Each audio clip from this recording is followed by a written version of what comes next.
It's starting to feel like fall in Cleveland. A 90-degree first pitch on Tuesday. It looks like we'll be at about 70 degrees for the first pitch today. And the Indians are preparing for October baseball, aiming for their first World Series title since 1948. It's MLB Live on Facebook Watch, visiting Ohio, a divisional meetup between the Minnesota Twins and the Cleveland Indians at Progressive Field. And welcome inside, and hello to the Facebook audience around the globe. I'm Scott Braun. This is the finale in the season series between the Twins and the Indians. It's 9 games apiece, so it gets decided in today's matchup, and the Indians are preparing for October baseball, trying to get healthy. The Twins, according to their manager Paul Molitor, trying to play 500 baseball by the time we get to the end of the season. And these are all discussions we'll have all day long on the broadcast. If you're new to a social media broadcast, here's what you need to know. You can talk to us throughout the game. We'll mix in your questions and your comments. Just type away in the comments section. Ask questions for the managers and the players when we have them during the game. And if you want to watch this game with your respective fan base, you can do that. Just join the fan groups. Quiet mode on your mobile device, simple. Swipe right to remove the comments and reactions, and swipe left if you want to bring them back. We have analysts in the booth that have played for these teams. Glenn Perkins knows Twins baseball. Fresh out of the game. This is his first season not playing on the Twins since 2006. Born and raised in Minnesota, a 3-time All-Star. He has the 3rd most saves in franchise history, a starting pitcher, and then eventually a reliever in his career, which really took his game to the next level. And you want next level on the defensive end. Look at John McDonald put on a show here. 12th round selection by Cleveland in 1996. He debuted in 99 with the Indians and was there until 2004, then back again for a brief stint in 2013. 16 total seasons playing a mean shortstop, and I did see in 2013 a very brief appearance as a pitcher. So just in case a position player hops onto the mound, we do have experience there as well. Yeah, experience, but not a whole lot of success. So that's just in case. But let's start with the Twins, Glenn. They're gearing up for next season. They want to see who's going to be a part of their 2019 squad. Jake Odorizzi is on contract for 1 more season, so he'll be on the mound today. Yep, and a guy that they traded in spring training, right before spring training with the Tampa Bay Rays. I think a guy that they wanted to solidify their rotation, to get some innings, provide innings, and he's done that to an extent.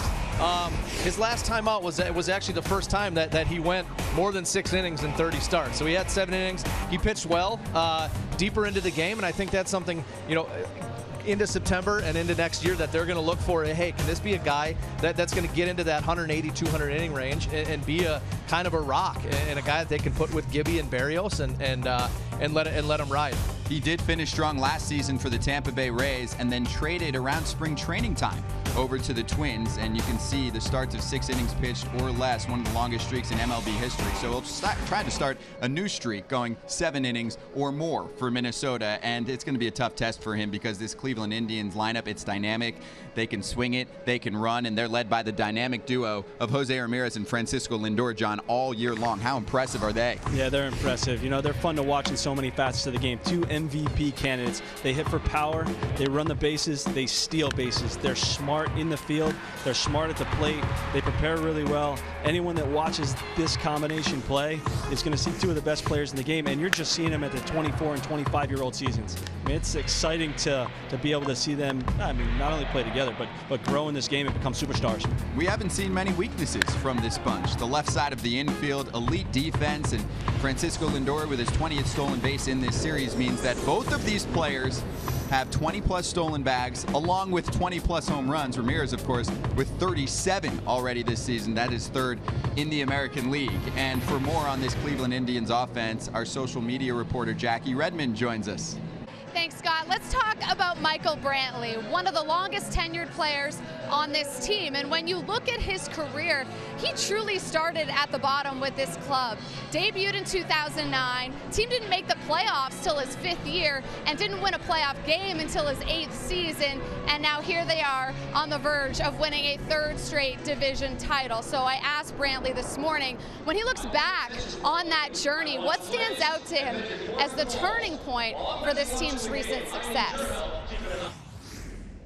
Yeah, I just think it was the front office doing a great job of getting good baseball players at a young age and kind of putting us together for a long period of time.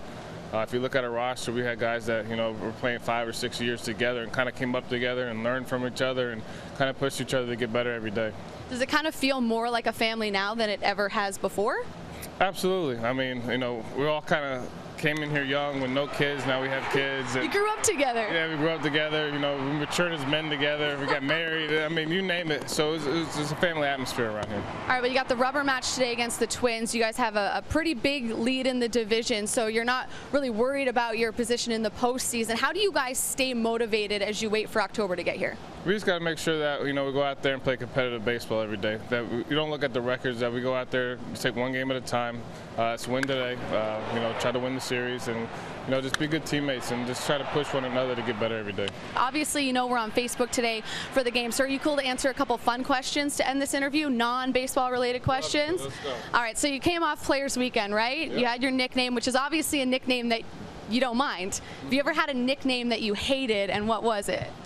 I've never had a nickname I don't hate. I've been called a lot worse in the outfield, so most of the time my nicknames are always good with me. All right, do you have a pet peeve?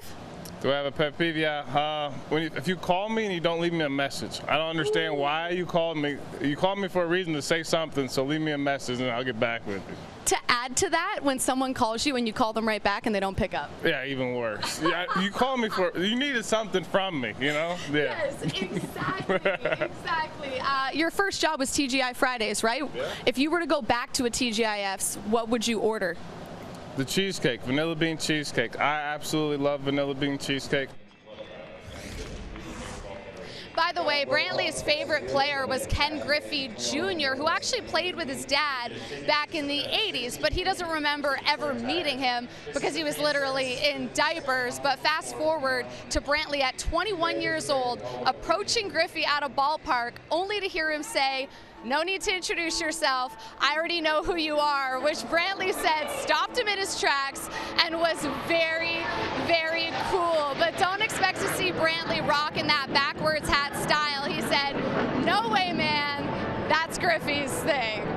Pretty cool how life comes full circle that way. As you guys know, we are live on Facebook today, and we want to hear from you. We want to see how you're watching the game, what you're doing. Send us your questions and your comments, but show us how much fun you're having as well. You can do so on Facebook using the hashtag MLBOnFB. We want you to be a part of the fun. We can't wait to see you. Back to you, Scott. Thank you, Jackie. I like the Torrey Hunter sighting. Twins fans, get ready for the deciding game of the season series. 9 games apiece. The Twins have played the Indians very well, including yesterday's game.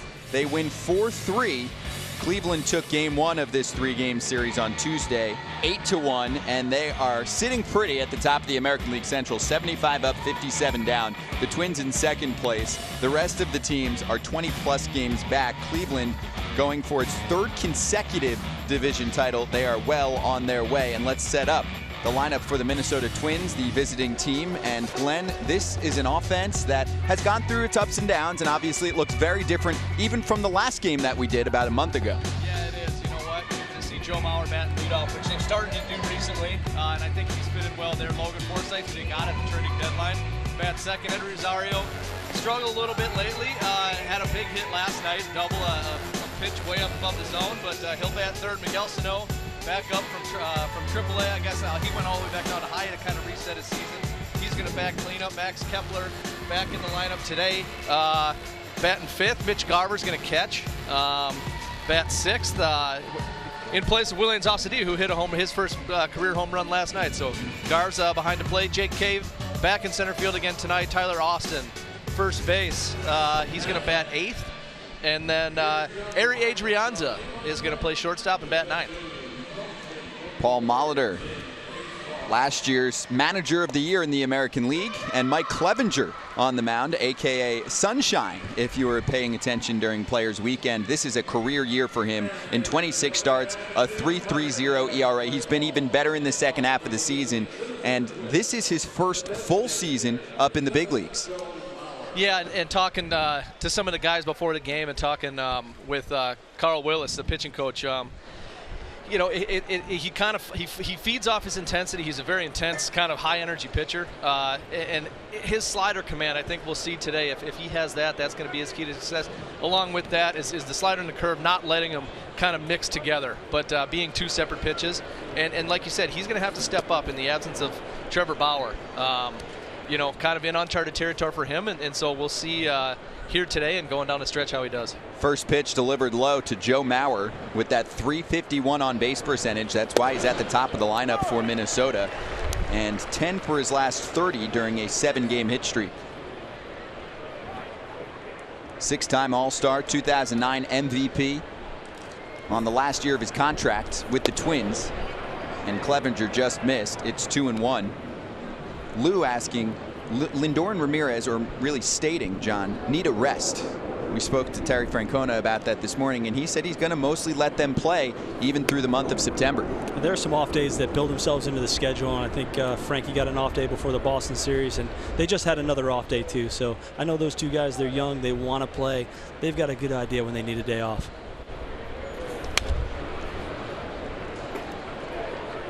It'll be a full count to Joe Mauer. Mike Clevenger, 27 years old, on the mound. 6'4", 210 pounds. His 3rd season in the majors. A 2.70 ERA in the month of August. A few shakes. And Mauer right to the glove of Clevenger. That's a great reaction for the first out.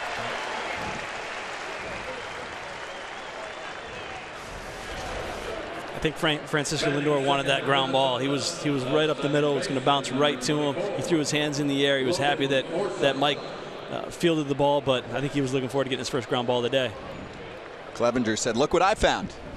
Wasn't looking at the baseball. Perfect placement with the glove. Logan Forsythe, the number 2 hitter.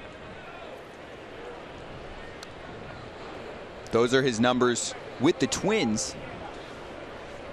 A major uptick in his statistics since he joined Minnesota from Los Angeles in the Brian Dozier deal around the trade deadline.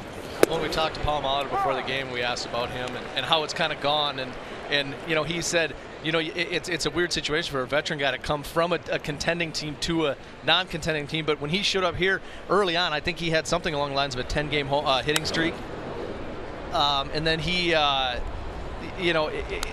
had a game 5 for 5, so he kind of really took well to the trade, I think, and that's being a veteran guy. That's John, you've been traded, and those things can be difficult, but I think he's done a pretty good job of just fitting in here and trying to be a lead by example guy.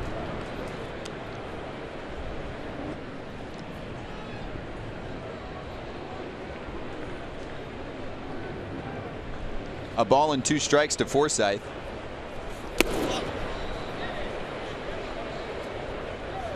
It's hard to jump in. You go to a new team, you're trying to get accustomed to how the staff is going to run, what the manager, how he's going to play you, how he's going to play you, and fitting into that group and how your team is competing. This is his 26th game played with the Twins, and Paul Molitor calls him a lead by example guy. I remember when he was traded away from the Tampa Bay Rays, Evan Longoria, his former teammate, was very vocal about how much he would be missed in the clubhouse. And the 3-2 is a called strike 3. Mike Clevenger has his first K of the day. Clevenger looking pretty good here early, attacking the zone, attacking hitters. I mean, that's his MO anyway. He wants to throw strikes, he wants to get ahead, and then get to his breaking ball. And his velocity is up significantly this year, Glenn. Here are some keys on your end. Yeah, you know what, and like I talked about earlier with improving that slider command, but there you see the fastball, and he's throwing 96 miles an hour. That's going to play. And just the intensity, I love it. I love the he's out here on the mound, he's shaking around, he's ready to go, he wants to make a pitch. He throws the pitch. And that's the first pitch, rolled to second. And a 1-2-3 frame for Mike Clevenger. Gets through Mauer, Forsythe, then Rosario. We'll get to the Indians portion of the first inning here at Progressive Field. We're in Cleveland, Ohio. Scott Braun, Glenn Perkins, John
field, batting 9th. And Jake Odorizzi is on the mound, coming off a strong performance. Paul Molitor said perhaps the best we've seen from him so far this season. It was against Oakland. It was a loss on Friday, but he recorded an out in the 7th inning for the first time this season. 7 strong, 2 runs, 1 of them earned in that 7-1 loss. And Glenn, this is someone who they are relying on for next season as well. Yeah, it is. And, like we talked in pregame, a trade, I think, late in the offseason that they thought, you know what, this is a guy that we want to get. I think a guy that can kind of lead some of the younger guys and provide innings, and he's done that to an extent. But what you're going to see today is he's a 4-pitch guy. The breaking ball's kind of more of a show-me pitch for him, both the slider and the curveball.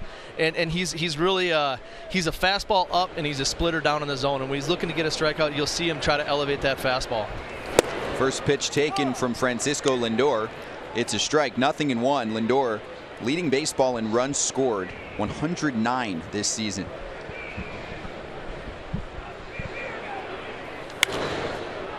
He's attacking second pitch. 6 for 14 lifetime against Odorizzi with 2 home runs.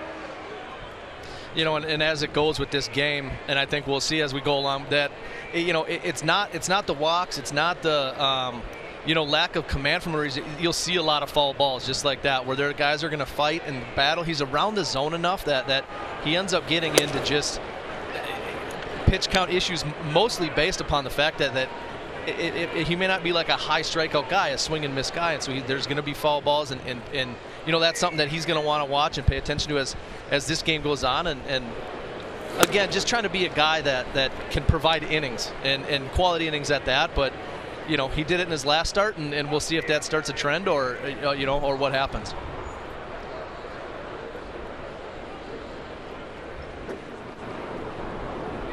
Here's the 2-2. That's a good at-bat by Lindor. Frank is making him work. He's already seen a couple of his pitches, fouled a few balls off, going deep into the count, seen 5 pitches already. That's exactly what you want your leadoff hitter to do, and get on base. The U.S. Navy Blue Angels. See them throughout the day as well, and they'll be doing some more work for Labor Day weekend here in Cleveland. Lindor skies it to right center field. And in comes Kepler. 1 away.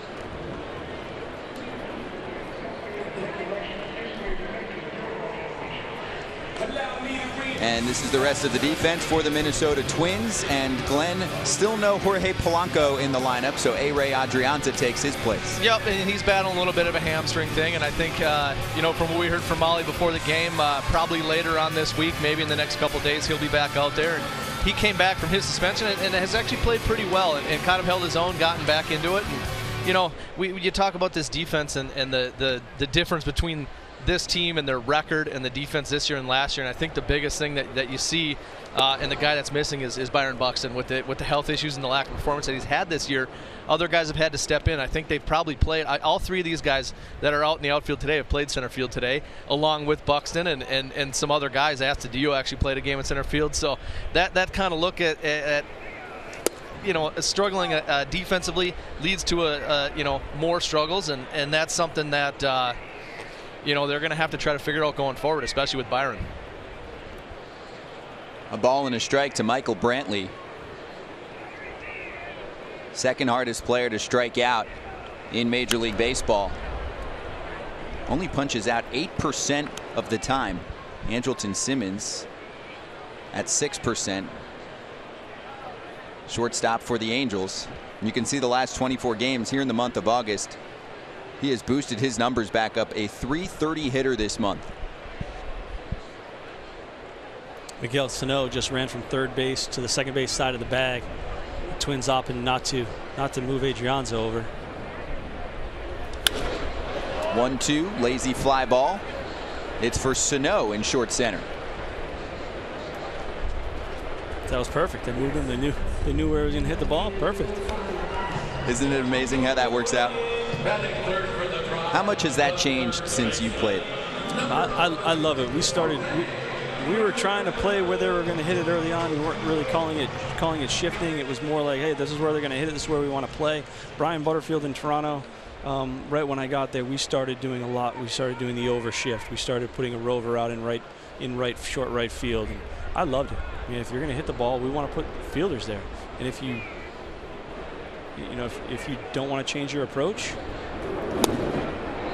then that's fine. I mean, you're not going to ask a guy with a really good curveball not to throw his curveball. So why should you be asked not to play certain places in the field? And I think the key, piggybacking off that, the key to a shift and a successful shift is then the pitcher has to execute the pitch, and they have to throw the pitch. You have to pitch. Ramirez rips it to right field, but Kepler is there. 4 outfielders from Minnesota, and it works.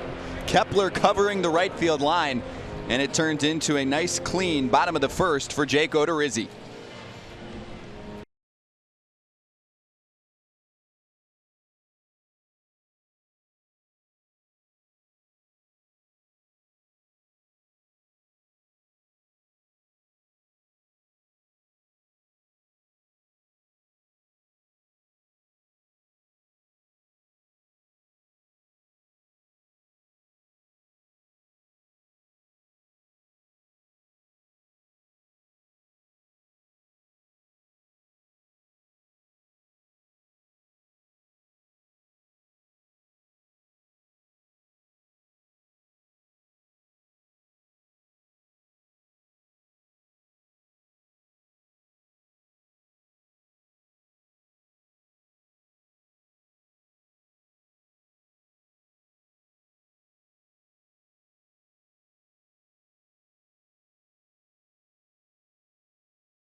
Yeah, groovy would be the perfect word to describe the style of Mike Clevenger, a man of many cleats. And honestly, his Instagram is straight out of that 70s show. I mean, look at the van. He's also a big music fan, hanging out with Jack White. No big deal. And trust me, his caption game is strong. This next photo is going to be him informing his teammate of the full name of Captain Crunch and the name of his ship.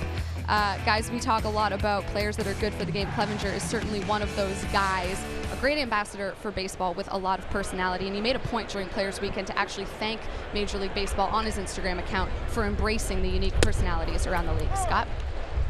Definitely one of the most unique personalities, and those are some of the most unique cleats I have ever seen. Players Weekend this past weekend, sunshine was on the back of that jersey that now says Clevenger as he works this second inning against 4, 5, and 6 for Minnesota, Sano, Kepler, and Garver.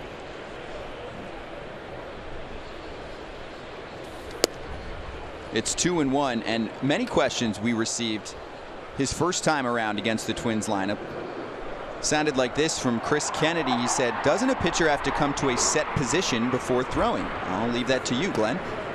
Well, if there's guys on base, yes. You're kind of free to do what you want. There's guys you'll see, an old teammate of Johnny Max, LaTroy Hawkins, like to do the quick pitch. So you're kind of up to your own will. Second strikeout for Clevenger. A lot of fastball early on. 95 blows it past Sano. You can kind of do what you want when you can start and stop, and you can pause your leg kick. You can do all those things when there's nobody on base. It kind of, the rules kind of tighten around you a little bit when there's guys on base.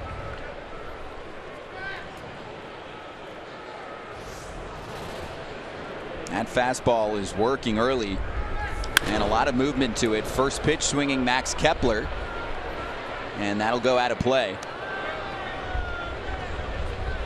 Kepler's had a lot of success against the Indians.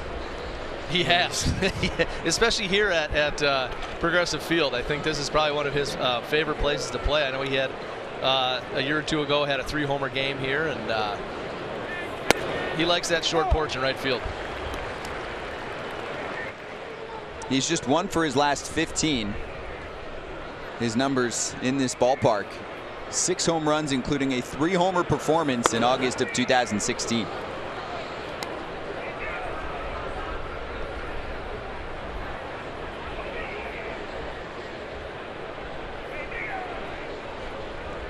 1-2 from Clevenger, and that's his third strikeout. Again with the fastball, this time elevates. And 94 miles an hour on his fastball. You can tell Clevenger's feeling pretty good right now. He's in a little bit of a rhythm. You were talking earlier how he rocks and fires, and he just seems like he's very comfortable on the mound. He's retired the first 5 batters he's faced, and now Mitch Garver.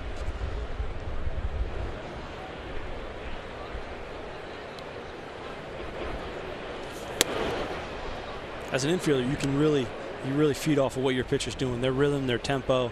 You watch them enough, you have an idea of when they're looking good and feeling good. And, watching, I'm sure the infielders are looking at Clev right now, saying, "All right, give me a ground ball."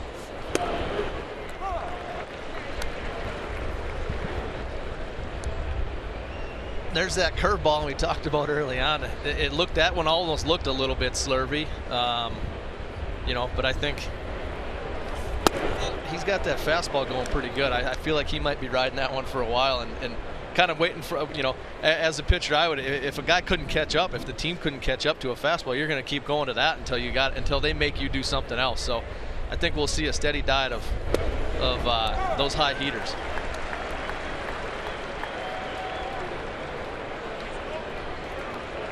Last time out for Clevenger, 6 innings on Friday against the Kansas City Royals. He gave up a 3-run home run to Salvador Perez, and then no damage after that point in the first inning.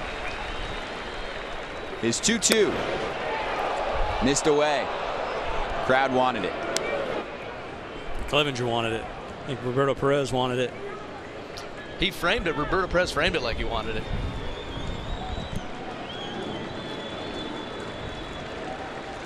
Terry Francona very proud of Mike Clevenger's work so far this year. A full season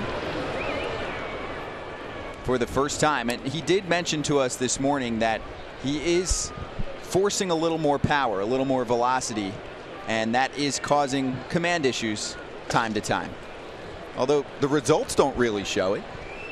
No, and that's something that I talked to some guys a little bit this morning and last night just about that. But I knew how intense he was out on the mound and how kind of amped up he gets.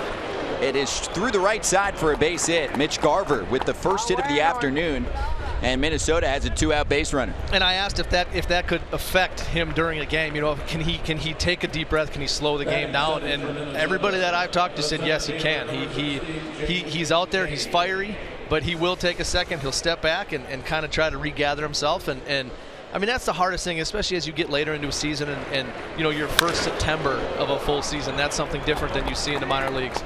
Is how do you react and not try to overthrow and not try to put more on the ball. That's when it flattens out. That's when you lose command. And Tito this morning said that he's done a pretty good job of that. That he's tried to stay within himself is kind of what I say. Beloy L. Thomas, that boy is throwing heat.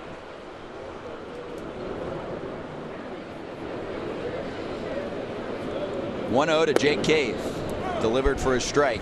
Vincent said, "Can the Indians please not use Cody Allen today?" Well, in fact, we talked to Terry Francona about that this morning, and he said he likely will make an appearance in today's game. He anxiously wants to get back on the mound and keep working on getting himself right for October.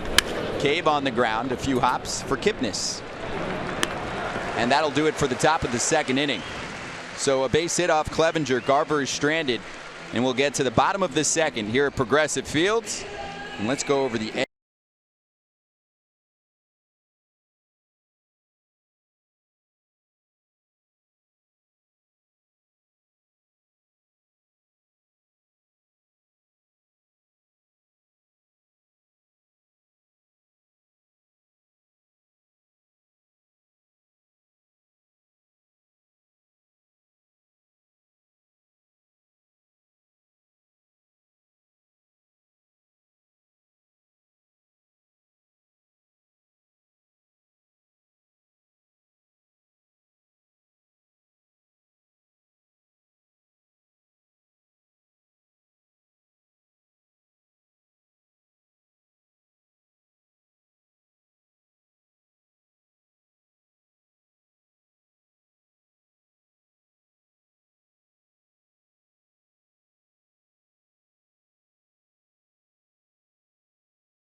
Mookie Betts, JD Martinez, Jose Ramirez, Mike Trout, 4 of your leading candidates for American League MVP. I'll also ask everyone in the comments section to let us know who your selection is. But John McDonald, let's start with you. I've been going back and forth between Jose Ramirez and Mookie Betts, and 2 weeks ago I had Jose Ramirez. The way Mookie's played in the past 10 days, and I know Jose's gone into a little bit of a slump, I'm going to go with Mookie Betts right now as we sit, but we look forward to another 30-plus games of baseball. And everyone let us know who will emerge as AL MVP in 2018. We'll mix in some of your comments for this home half of the second inning, and I didn't forget about you, Glenn. Well, thank you.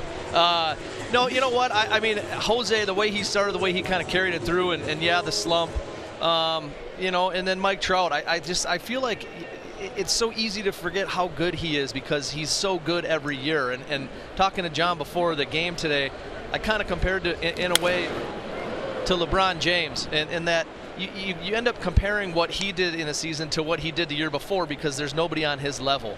And I always go back to that, and we look today, Jose Ramirez and Mike Trout both have the same amount of games played. So that's a tough argument to make that, hey, Trout's been injured a little bit. They're both at 114 games. And so I always want to defer back to him. I like a guy up the middle as well. I think that there's more value in a player up the middle, you know, and Trout being in center field. But I tell you what, Mookie Betts in the year he's had, and he does it on the bases, he does it in right field.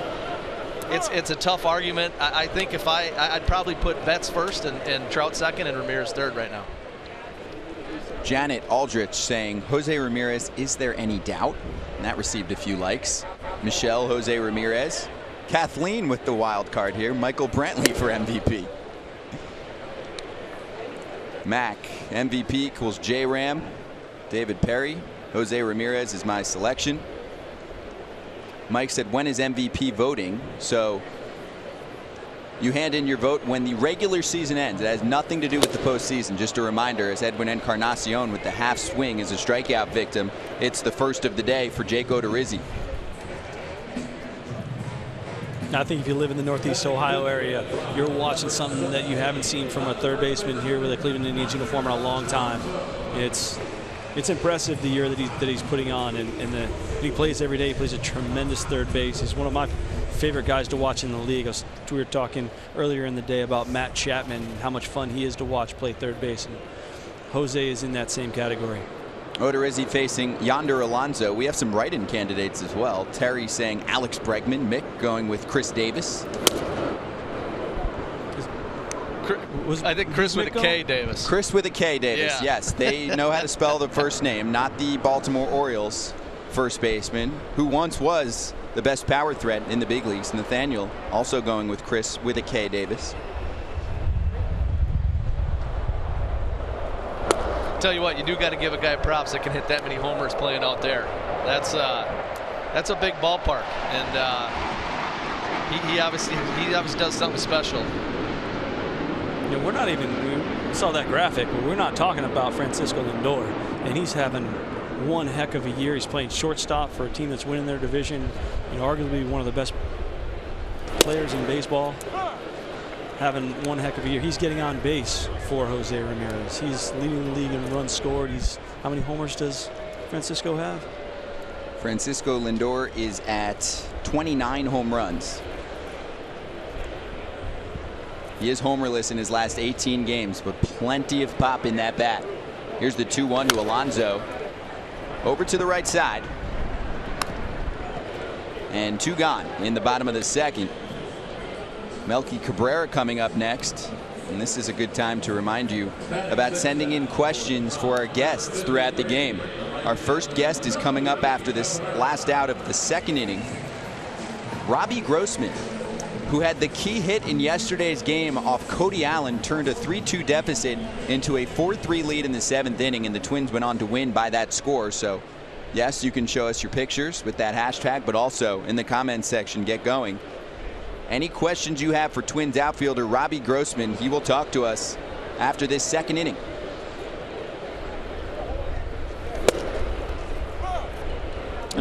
Melky's a player that Tito liked in spring training, that he he did a lot of good things with minor league players in the Indian systems, took some guys under their wing, has performed, and there was a time where the Indians roster was full, and he was designated for assignment, and the Indians had a chance to get him back, and Tito was very happy, and I believe the staff, everybody was very welcoming, very excited to have Melky back in the clubhouse, back in the lineup, and it's paid off for the Indians.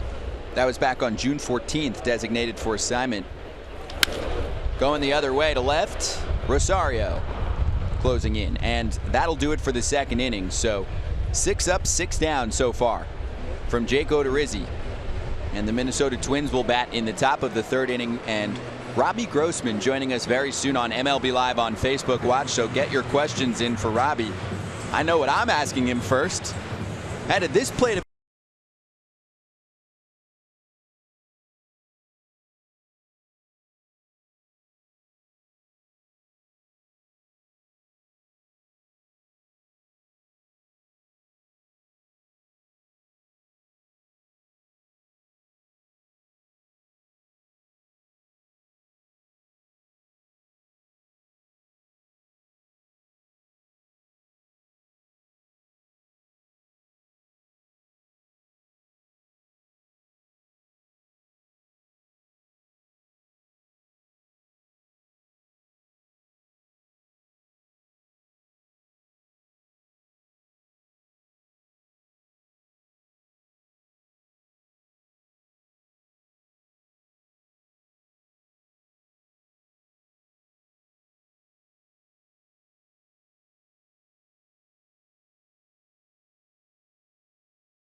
and it just made me smile, made me laugh. But it's good stuff. Was that more frustrating than Miguel standing right there bugging you? Who's throwing seeds at you right now? Oh, who knows? Miguel bugs me every day, that's nothing new. I need to know who I need to take care of after the game when I come down there. There's somebody's going to get it. So. Yeah, it's your boy Sano and Polo sitting over here too. 8, 9, and 1 due up for the Twins here in the top of the third inning against Mike Clevenger. It starts with Tyler Austin. So how has it gone? So, I mean, obviously, I played you there for a few years, and you've probably gotten less at-bats, plate appearances this year than in the past. You seem now, since you've come back from the DL, to kind of find a niche, a role. You play a little bit of DH. You're in the outfield, left, right. How has that been different than maybe what you did the past couple years? Just trying to get a feel for a different role. Yeah, we've had a lot of moving parts early on this season, but we got some really talented young guys out here, and yeah. Nicely done by Jason Kipnis on the move. Big smile from Mike Clevenger for the first out. Thank you, Miggy. No, it's been a developing role, so just stay ready, stay with my routine, and when I'm needed, I'll be ready. So, first question coming in from the Facebook fans. Max says, Mr. Grossman, how do you prepare for a game? Wow, that's a good question. It usually starts getting here, getting my body loose, getting something to eat first of all, like a day game like today, getting my body loose because that's most important, and go to the cage and take some swings and get ready to face a guy like Clevenger or whoever's on the mound that day, and watch a little video and see how he's pitched me before, and go from there, come up with a plan. A-Ray Andrianza, number 9 hitter, with 1 out here in the top of the third. That's Robbie Grossman joining us for this half inning on MLB Live on Facebook Watch. Jordan Harvey with a question. Who was your favorite player to watch growing up? Oh, that's a good question. I grew up in Houston, so during the Killer Bees era. So Craig Biggio was my idol growing up. I wanted to be just like Craig Biggio, and obviously had an outstanding career and well-deserved Hall of Famer. So John is going to piggyback off that, the Houston connection, and say, question for Robbie, better restaurants, Houston or Minneapolis? That's a tough question. You put me on the spot here. You can take your time. No, they both have great restaurants, but there's some restaurants in Minneapolis that I really enjoy, and there's some restaurants in Houston that I really enjoy. So I'm looking forward to going back to Texas tonight, get some barbecue though. That's what I was going to say when you said that you liked the weather here and you weren't looking forward to going back. I mean, there's probably not too many guys down there that are more excited than you to go home. Oh yeah, I get to go sleep in my own bed next week, so it'll be exciting. See my parents, see my little brother. More questions for Robbie Grossman from fans on Facebook. So, from Emily, how do you prepare differently for a game when you are DHing versus when you are also playing in the field? Well, that's also another good question. DHing is kind of a different animal. That's a foul ball.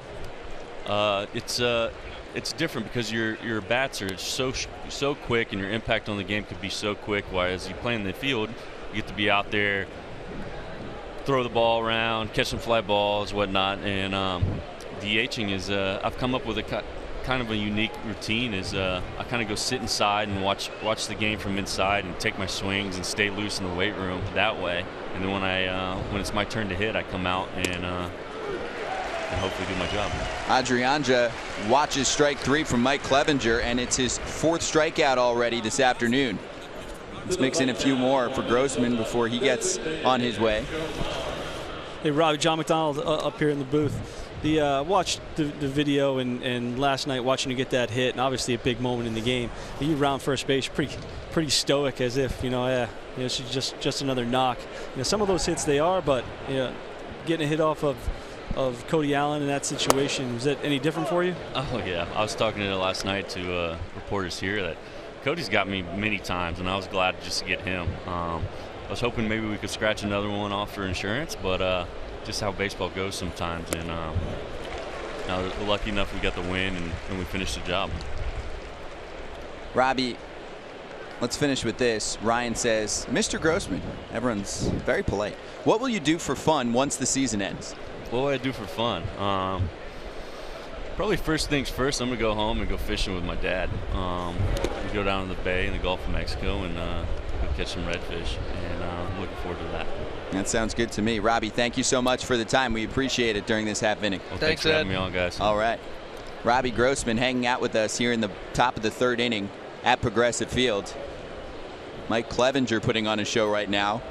He's punched out 4 Minnesota Twins and the 1-2 to Joe Mauer. It's weekly roll to first for Alonso.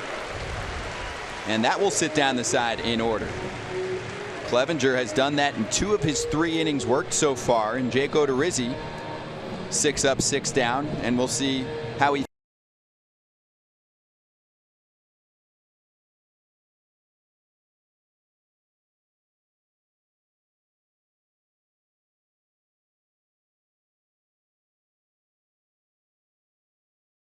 reported today,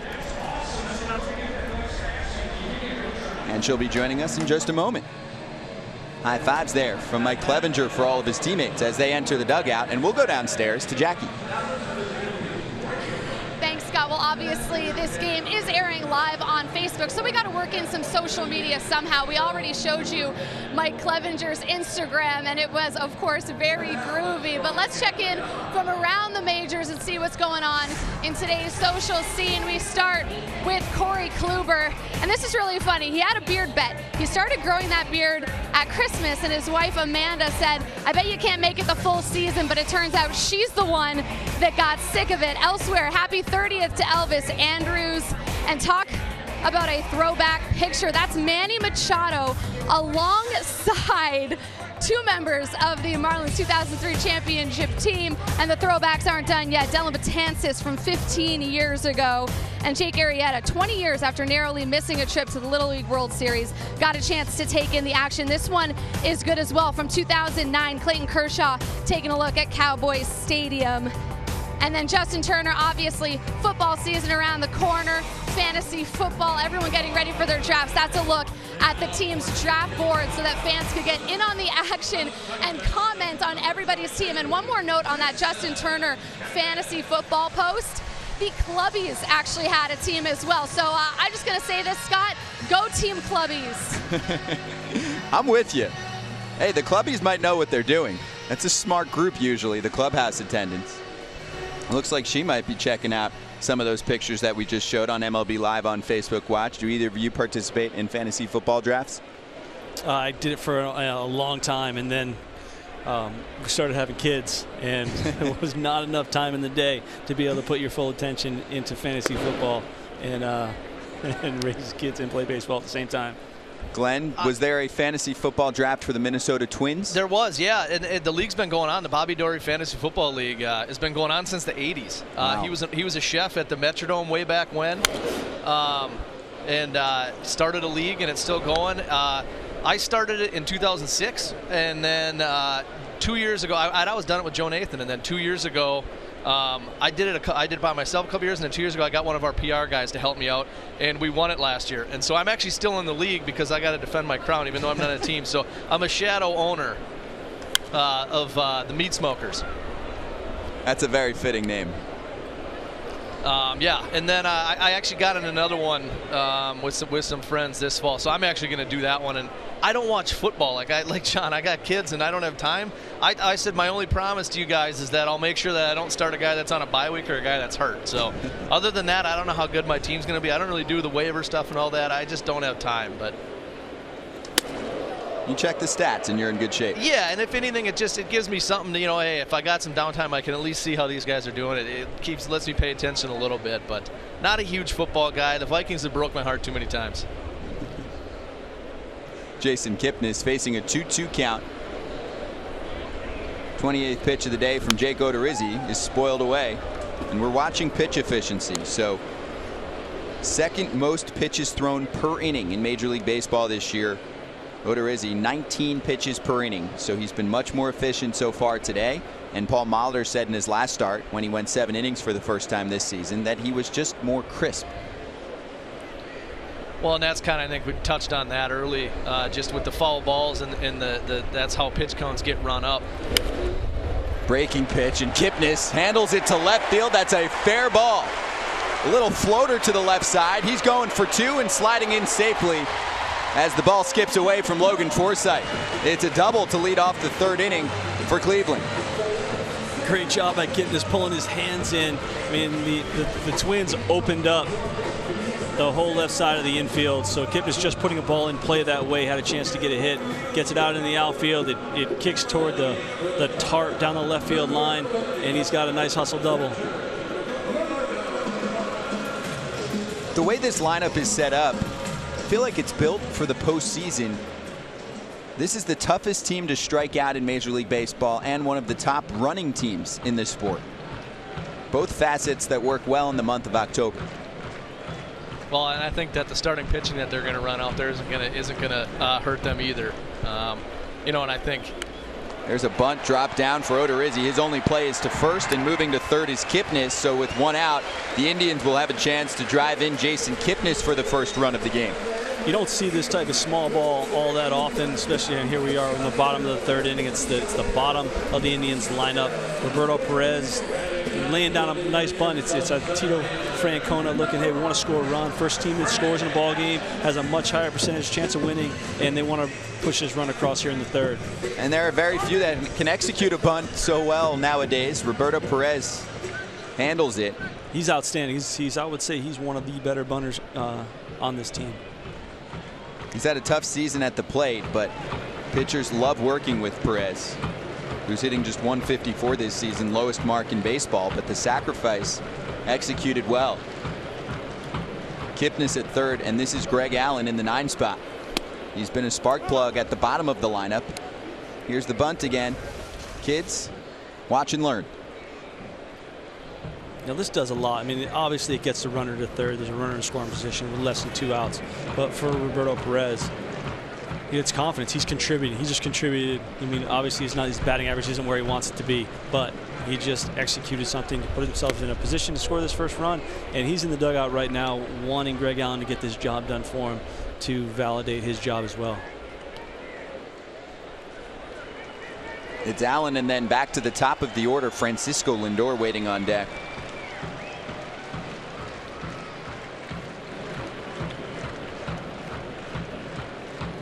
Oh, 2.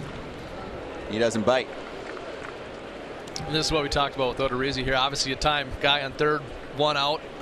You need a strikeout. You either keep the ball in the infield or pop up. But ideally, he's probably trying to go for a strikeout here. He got to 0-2 on a fastball up. That one kind of ran away from him a little bit. He's going to throw another one here, and definitely trying to get that thing. You know, and maybe now setting up a splitty. I mean, this is a spot maybe, John, where as a hitter for you, you see fastballs up, and you're thinking at some point he's going to try to throw something down, right? Yeah, we're going to try to change. Pitchers like to change eye levels. Going up, spiking a breaking ball in the dirt, try to get you to chase. He's still got another pitch to work with if he throws a ball. So, he's going to try to get Greg to chase here.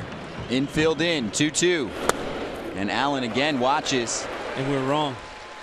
Yeah, well, you know what? I mean, that's the battle. Are you going to try to get a strikeout? I think here he's making maybe, hey, he might swing and miss, or maybe he's just going to pop it up maybe to the left side and something shallow, something short enough that Kip won't be able to score from third. Yeah, pitchers, that's why you get ahead, so you have options.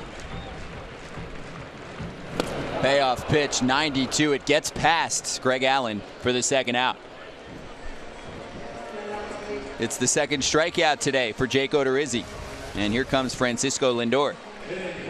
And Greg Allen's played very well since he's been called back up from AAA Columbus, and I think that's Terry putting him in a position to have some success. And obviously he didn't get the job done right there, but he'll come back and be ready in his next at bat. Quite a few in the comment section, like Adam Metz saying should have squeezed. Joe squeezed, and that was when Greg Allen first stepped up to the plate. Easy to look back now, but would you have tried to execute something like that? And Greg Allen has a ton of speed. You figure he knows how to place a ball down on the grass. Sure, I'm not a big squeeze guy early in the ball game. You put him in a position for him to be able to hit a ground ball, hit a fly ball to get that run in. Squeeze late in the ball game, I would tend to want to see that a little bit more often late, not early. That first run, I mean, though important, I think runs later in the game in a close game are definitely at more of a premium. That's a high risk, deal. And then also you got Francisco Lindor coming up, who is still not at 2 outs. It's still you still got a good shot here. 0-1 is fouled back, and you just saw popping up on your screen a call out for questions for the pitching coach for the Cleveland Indians, Carl Willis. If you could ask anything to the pitching coach of the Indians, what would it be? Carl will join us after this last out. Carl the Big Train Willis. Is that the nickname? Former Minnesota Twin. Former Minnesota Twin, he is. He was on one of the 2 World Series teams, I believe. I was actually just going to look that up because I wanted to ask him about it.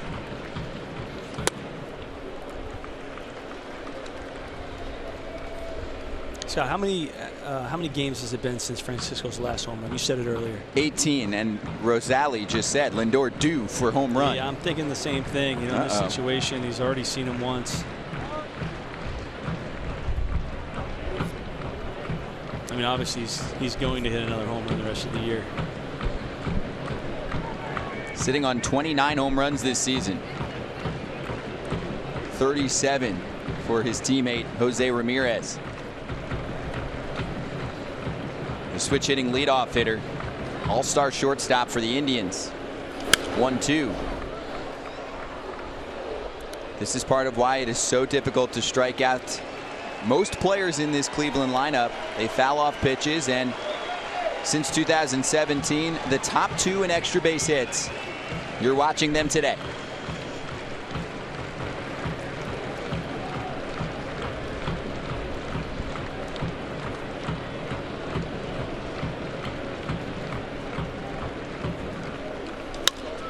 And he reaches for one to the right side for Forsythe.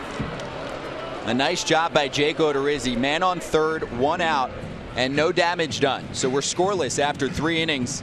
Mike Clevenger also working wonders on the other side. 3 innings of no runs and just 1 hit allowed. He has struck out 4 batters so far. We're getting questions for pitching coach Carl Willis of the Cleveland Indians so far today. Well, I tell you what, we talked about his fastball command and being able to keep his tempo, to keep his kind of his emotions under control and locate, and he has here. You can see these things. They actually have more movement, I think, than he typically has. But working the corners up in the zone, and that, like I said just early on, that fastball, and he's thrown a couple good curveballs, especially one to Maurer on an 0-1. But I tell you what, he's really shown, you know, I think kind of what we talked about pregame is just commanding that fastball, and he's really been riding that. And like we said, just keep humping that thing in there and make the team, make the hitters make an adjustment. Until they do, you keep doing that. Stick with it. We'll have Carl Willis soon here on MLB Live on Facebook Watch. Some warm-up tosses for Mike Clevenger.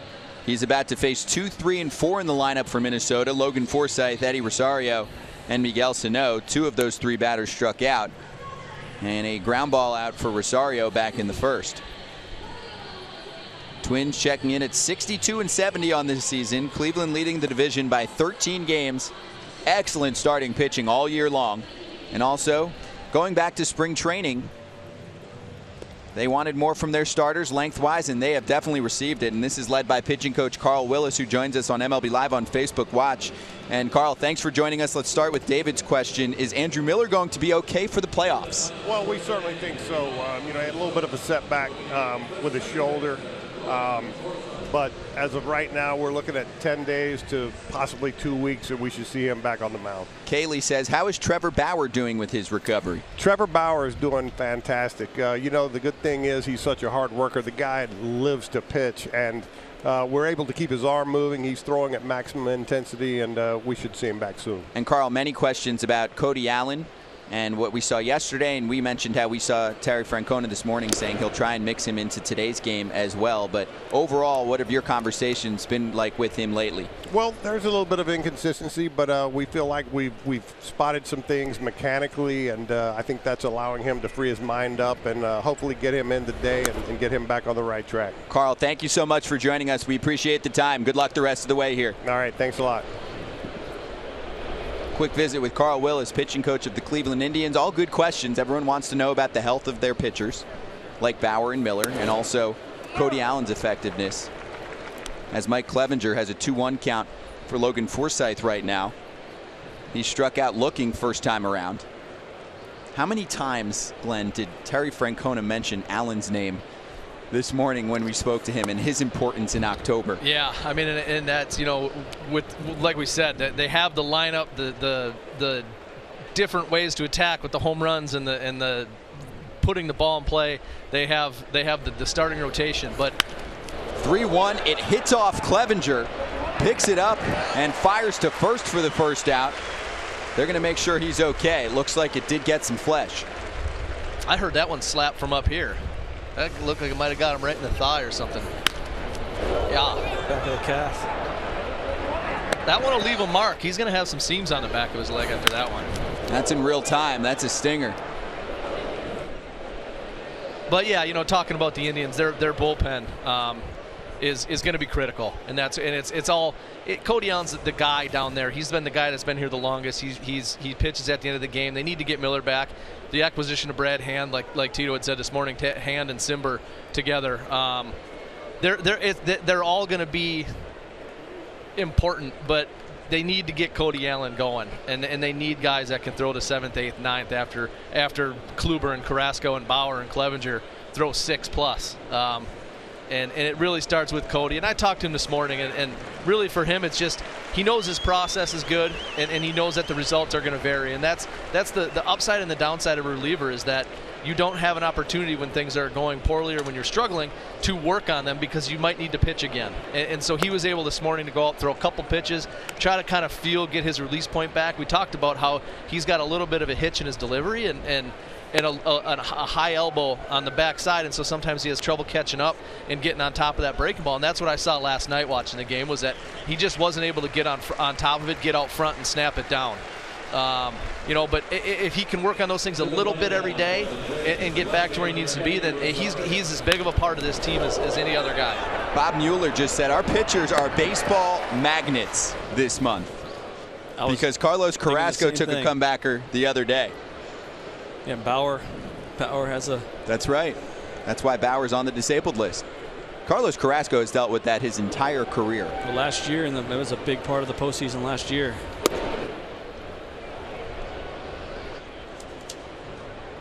injuries and comebackers. It's really tough for pitchers to put themselves in the best fielding position when they're generating as much force as they are, trying to throw the ball as hard as they can. Downstairs to Eddie Rosario. It's 2-0, but back on Tuesday in the win for Cleveland in the 5th inning, a comebacker, luckily for Carrasco, off his glove off the bat of Adrianza, so he's just fine, and he was fantastic the other day. Breaking ball for a strike from Clevenger. He looks okay mechanically, doesn't he? Yeah, I think it got him. I mean, if you're going to get hit by a comebacker, that's about the best spot. It made a slap, which means it probably hit some flesh, and he'll recover just fine. I think he'll have a nice little shiner, and maybe we'll see it on his Instagram later today. Little squibber left side is going to be a tough play for Ramirez. He did not get him in time. It was close. Apparently Rosario beat the throw by a step. I'm sure the Indians are going to have a look at that replay wise. We got an injury down the field. Rosario came up limping after he hit the bag. He started going down. He's all the way down, halfway toward the right field wall. Let's see what happened.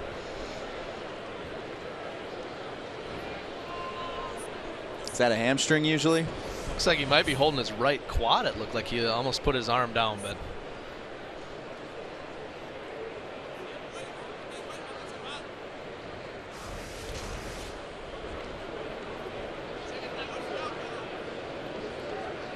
definitely looks like he's safe, and that he stepped on the bag a bit funny.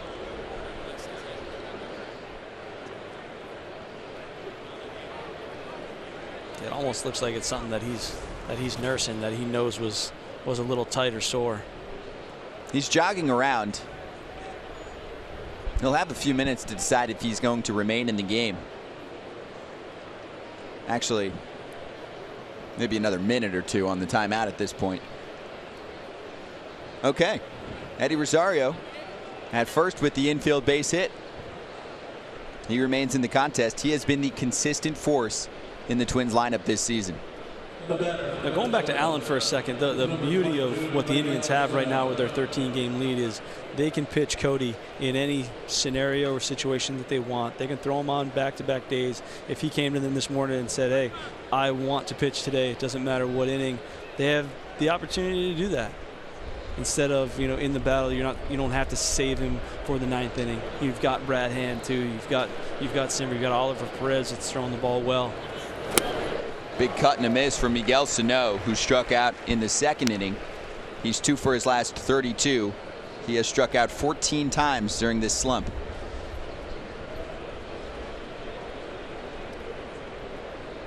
An all-star last year. 28 home runs. He participated in the home run derby. Had that 6-week break, although I wouldn't call it a break. They had him working hard down in Fort Myers, playing in the beginning every other day in a minor league game for the Fort Myers Miracle, the single-A team down in Florida. And the other day apparently was the tough day where he would work on strength and conditioning.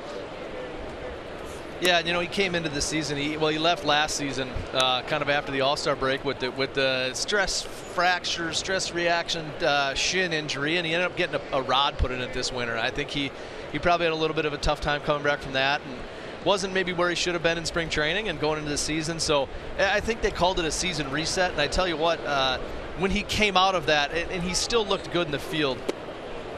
He's slumped a little bit at the plate now, and he came out. When he came back, he was hot. What you've seen though is the way he's played third base and the way he's been able to move and laterally and field balls. That's encouraging, and I think he worked hard. He did what he needed to do down there, and hopefully that's something that will benefit him moving forward. He's such a big part of this team that he needs to be there, and if he's not there, it's a tough road for this organization. The Twins won 88 games last year. They held the 2nd wild card spot and lost in the 1-game playoff against the New York Yankees in New York City. Paul Molitor was manager of the year in the American League last year. And we will chat with Paul Molitor after this half inning. So any questions for the Twins manager, let us know in the comments section right now. 2-2 to Miguel Sano, and he chases outside of the zone. For Mike Clevenger, it's his 5th strikeout.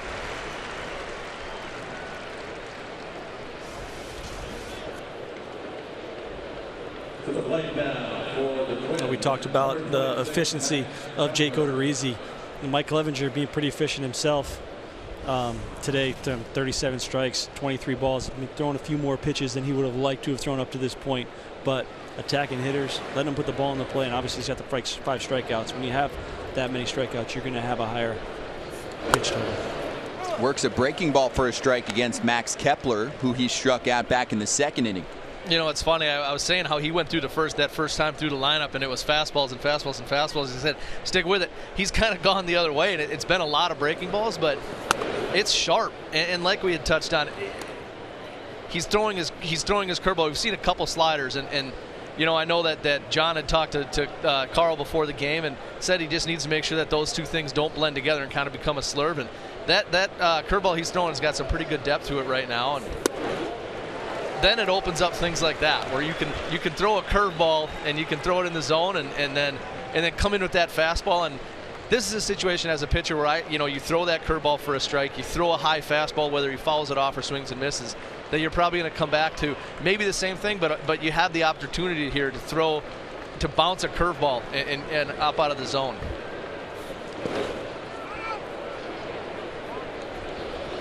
That one might have been a little too short right there, a little too far down in the zone. He's thrown a handful of those today that haven't reached the plate, that he's trying to spike, that he's not quite getting it close enough to the strike zone to get them to offer at. Yeah, and you can see here at 54% four seams, more sliders than curveballs on the season, but today I would imagine he's probably thrown more. We've seen more curveballs, I think, unless that's what he calls a slider, but I think those pitches, that upper 70s, lower 80s, it's a 12-6. It's short, but it's sharp, and it's definitely a pitch that I think he's got confidence in today.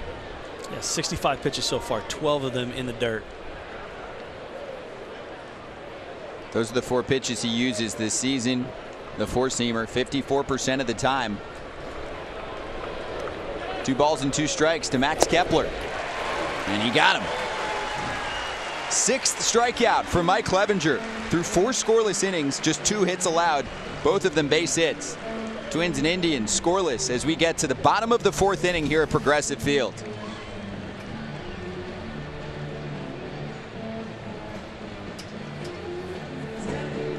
Twins manager Paul Molitor about to join us on MLB Live on Facebook Watch. A much cooler afternoon here in Cleveland. At this time yesterday it was raining very hard, but it cleared up and wiped away some humidity for last night's game, which began on time. And it was a 4-3 win for Minnesota. It's a very different looking squad here in the month of August. These are the players that have moved on to other franchises via trade. Dozier, Escobar, Duke, Lynn, Presley, and Rodney. Dozier in that Dodger deal. Escobar is on the Arizona Diamondbacks. Lynn is a New York Yankee. Ryan Presley on the Houston Astros. Fernando Rodney is an Oakland A. And Paul Molitor, manager of the Minnesota Twins, joining us on MLB Live on Facebook Watch. And Paul, let's start with some updates. This one from Rick. When is Polanco going to be playing? He's doing a lot better. He had a little tight hamstring on Sunday. We've backed him off for a few days. He got out and did some good running this morning, so we're hoping to have him back in the lineup tomorrow. And from Michael, will we see Buxton this year? That's still to be debated. We got a couple days to go here to make a final decision on that. Obviously, it's been a tough year for Byron with the injuries and the migraines and just a lot of things he's had to struggle through. So we're going to figure that out here over the next 48 hours. Yeah, and Molly, we talked last time about the trade deadline and losing guys, and now we're coming up on September 1st where you can expand roster. Are there guys, I know you're focused on this team here and the guys that are on the field, but are there guys that you're looking forward to seeing, maybe getting back? Anybody that fans can kind of look for, like, hey, this, somebody exciting, or somebody that, hey, this is a guy that we're going to take a good long look at? Yeah, I think we'll probably supplement pitching more than anything, Perk. Guys like Duffy, we had Curtis up here last year, a couple of relievers we'll see. And then there's a couple other guys down there that are starting. We'll probably get a look at guys like Littell and people like that. Not too many position players, just in that we're short as far as guys on our 40-man. Paul, thanks for the time. Always great to see you. Good luck, guys. Thanks. Thanks. Paul Molitor, he's very proud of you, Glenn. He spoke about you. I remember last time saying Can't wait to catch the game later and hear Glenn Perkins on the broadcast. You know what? I've known Paul for we went to the same college, University of Minnesota, and so I've known Paul since 2001, and he was kind enough way back then to come in and work with the base running and with the position players for the Gophers. And I mean, this is a guy that was on the verge of being a Hall of Famer, coming and working with college kids just because he had a relationship with our coach, because he felt like, hey, this is where I got my start. I want to go back there. So I've known Paul for a long time, and he's such a great teacher. He sees so many things in the game that other guys don't see, and has a way of helping guys.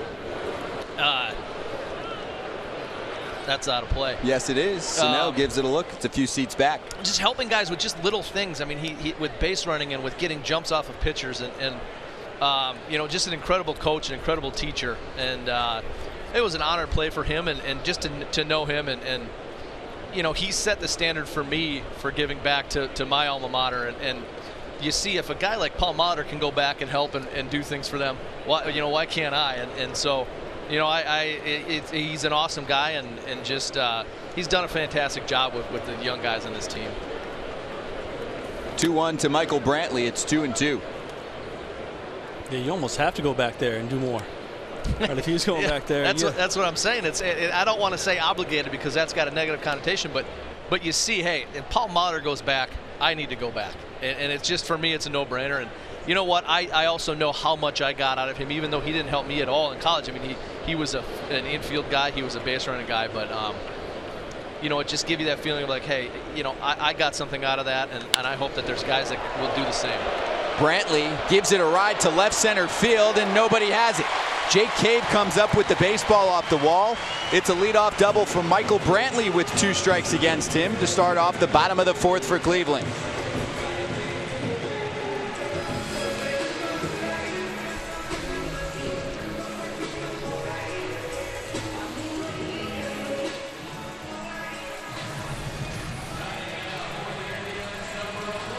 One thing we're not going to get right here is a sac bunt.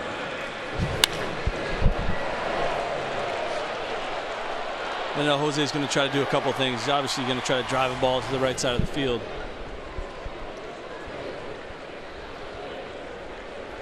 You know, but if he hits a ground ball, he wants to get him over too. So he wants to do both things. Drive a ball to the outfield. If not, if it's a ground ball to second base or first base, we'll still get Kipnis to third base with less than 2 outs. I think every time he comes up, he's thinking whether there's guys on or not, he's going to drive himself in, right? I mean, that's kind of where he's at, and the ability that he has. His last at bat, he drove the ball into the corner, a line drive into the corner where Kepler was standing. That is skied, and it looks like it will not be playable. It's not. And so many in the comment section for that first at bat for Jose Ramirez commenting about the unique outfield approach for the Twins. 4 outfielders. And look where the baseball ends up. Max Kepler barely needed to move. So a little bit easier for him this time if he wants to drive the ball to the outfield. Only your conventional 3 out there for the Twins. That's the kind of shift that neither John nor I saw when we played. They were starting to do the infield stuff and that, but the 4-man outfield is a new thing. The Twins have employed that actually a decent amount this year, and I think, you know, it seems like more often than not it ends up being a ground ball or a strikeout or something. But a case there where, yeah, obviously that's a double. No question about it, without having Kepler over in that corner. I would have loved that. I couldn't hit the ball that far. So you take an infielder, put him in the outfield, give some other guys a shot. Also 3 infielders on the right side against Ramirez. And it's in the air to right. Kepler has to move more this time. And Michael Brantley will stay put at second. So a fly ball out, 1 away, and Edwin Encarnacion up next.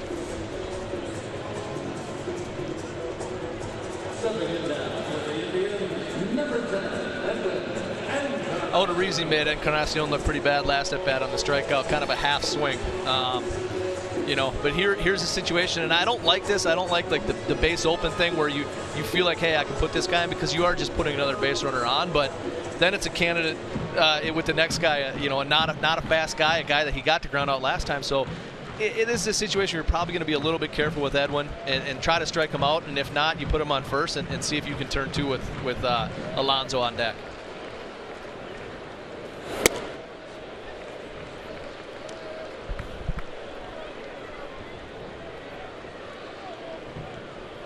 Edwin's not going to be up there looking to walk. He's going to look for a pitch down in the zone to drive right here. He struck out back in the second inning.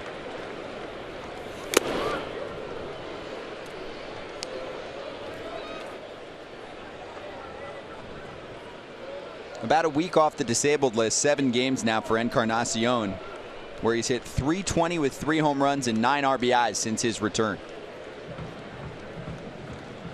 That included a 2 home run performance the day he was activated last week.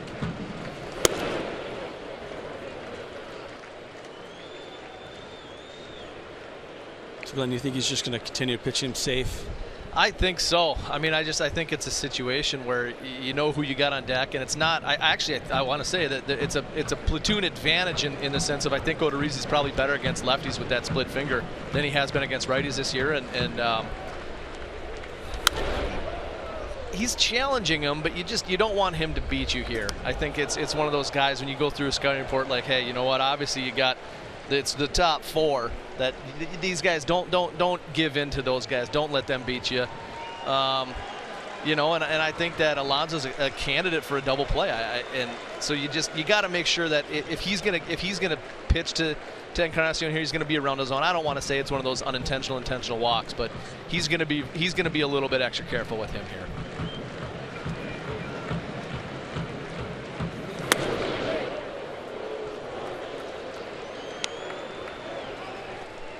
John Smith said this guy was great in Toronto. That's true. You go back to 2012, Encarnacion has averaged 37 home runs per season and driven in over 100 per year.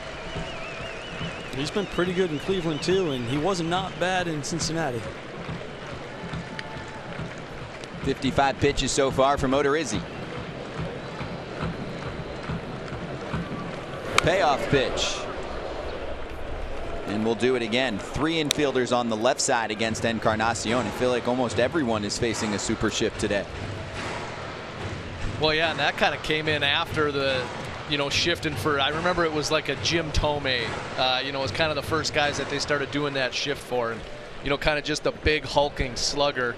And yeah, now just with the data that teams collect and the stuff that they have to use, the visuals where they can see, these are the 3 most spots where he's most likely to hit the ball. We're going to put a guy in each one of those spots. Brantley on second with the leadoff double. Then Ramirez flew out to right, and Encarnacion going to right. It's going to fall for a base hit. Brantley being waved around, and he will score. It's 1-0 Cleveland on the RBI knock for Edwin Encarnacion. But Edwin in a little bit more of a defensive mode there. We're waiting to see what Odorizzi was going to throw. Got something away from him and did the good thing. Went the other way with it. Fastball away. Good piece of hitting by Edwin. Yeah, and that's probably a pitch where Odorizzi, it looks like that was probably a little bit more of a two-seamer. He probably wanted that down and away, like bottom corner, and really to give him no chance other than to hit it on the ground, but left it up, and I mean, that's what good hitters do. That's Edwin Encarnacion has made a lot of money doing that right there. Well, he threw it in the zone. He picked. He was away, outside. He was up at the top of the zone, and that one caught too much of the play. 4th in the American League in runs batted in. Watch the pitch before the hit to Encarnacion. He said, I'm done with these sunglasses. Well, it's not that sunny today. The sun's not out. Not necessary. I know guys have different glasses for the sun and when it's cloudy. Some guys have the glasses that brighten it up when it's cloudy, so they feel like they can see the ball out of the pitcher's hand a little bit more. I always had a tough time wearing glasses on the field, and I'm amazed at some guys that are able to see everything that they see and play with sunglasses on, because there's definitely a difference at the bottom of the sunglasses where I don't know, when you're fielding a ground ball or when you're seeing a pitch, that you might not see it as good as I think you'd want to.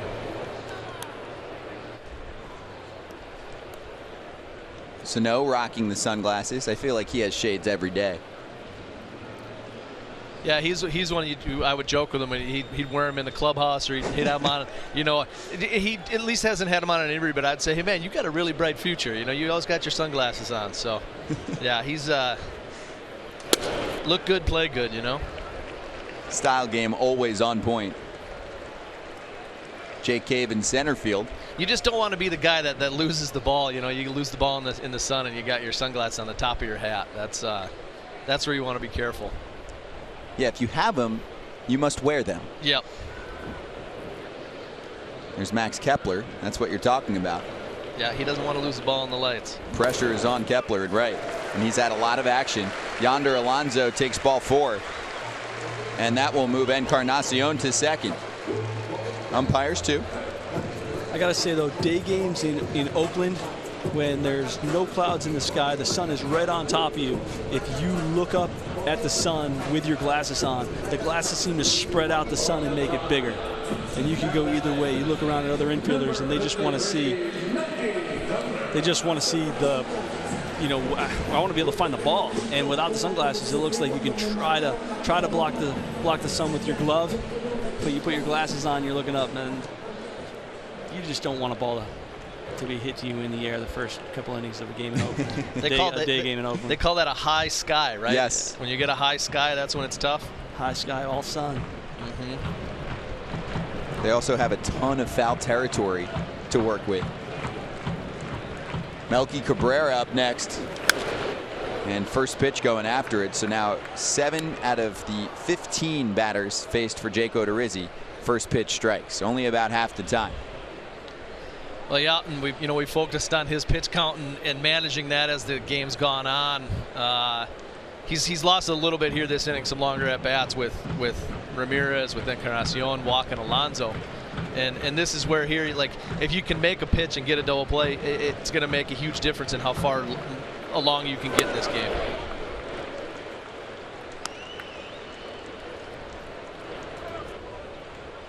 Melky Cabrera is perhaps the hottest hitter in the past few weeks for the Indians.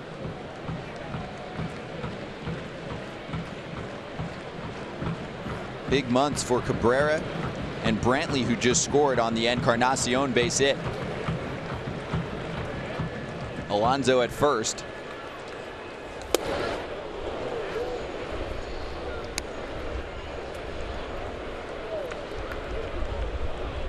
That's a good hard fastball in right there, a little bit tailing back over the plate, and you can see how it kind of ties him up. And again, you get ahead, you give yourself options, and this is a time where you want to avoid foul balls. You want to try to get an out here in the next pitch or two and move on.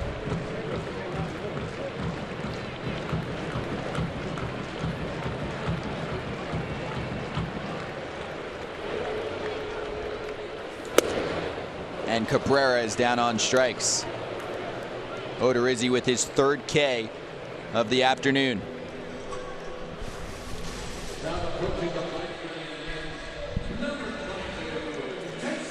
Just a 4-seam fastball on the outside part of the plate. And Melky took a couple of good swings in that at bat. Well, and that's one of those that was set up by that previous pitch, a fastball in, tie him up, speed him up a little bit. Probably thinking there as a hitter, maybe you're getting that splitty in the dirt or getting a breaking ball after a hard fastball in. That's kind of the old school book, is hard in, soft away, and you can run that fastball out like that, and he was way behind it. Last time we saw Jason Kipnis was in the 3rd inning at the plate. Ended up lobbing a double down the left field line. Yeah, we didn't get to talk enough about his play in the 3rd inning. Running back into right field, catching a ball on the run over his head while we were talking to Robbie Grossman. An over-the-shoulder catch from Kipnis. Got there just in time. I didn't think he was going to make it. I didn't either. I mean, he likes running down. He really enjoys going to get balls that go up in the infield or in the outfield. That ball was falling fast for Kipnis.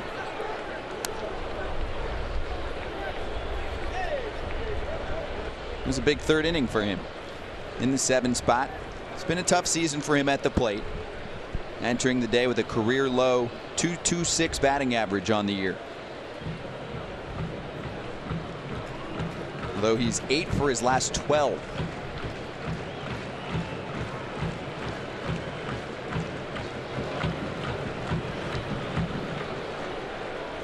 0-2.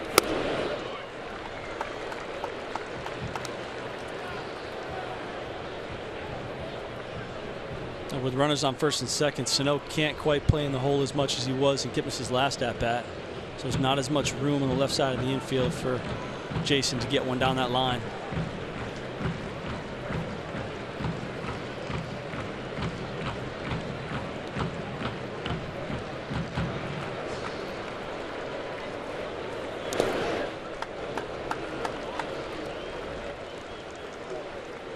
Now 70 pitches for Motorizzi.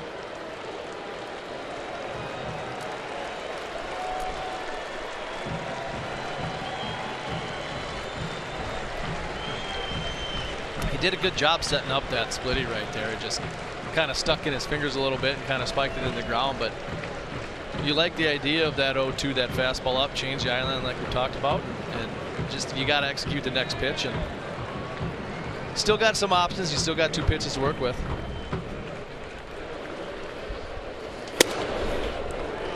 From 0-2 to a full count. He's crept back up to that 18 pitches an inning. That's right. 30 in this 4th frame.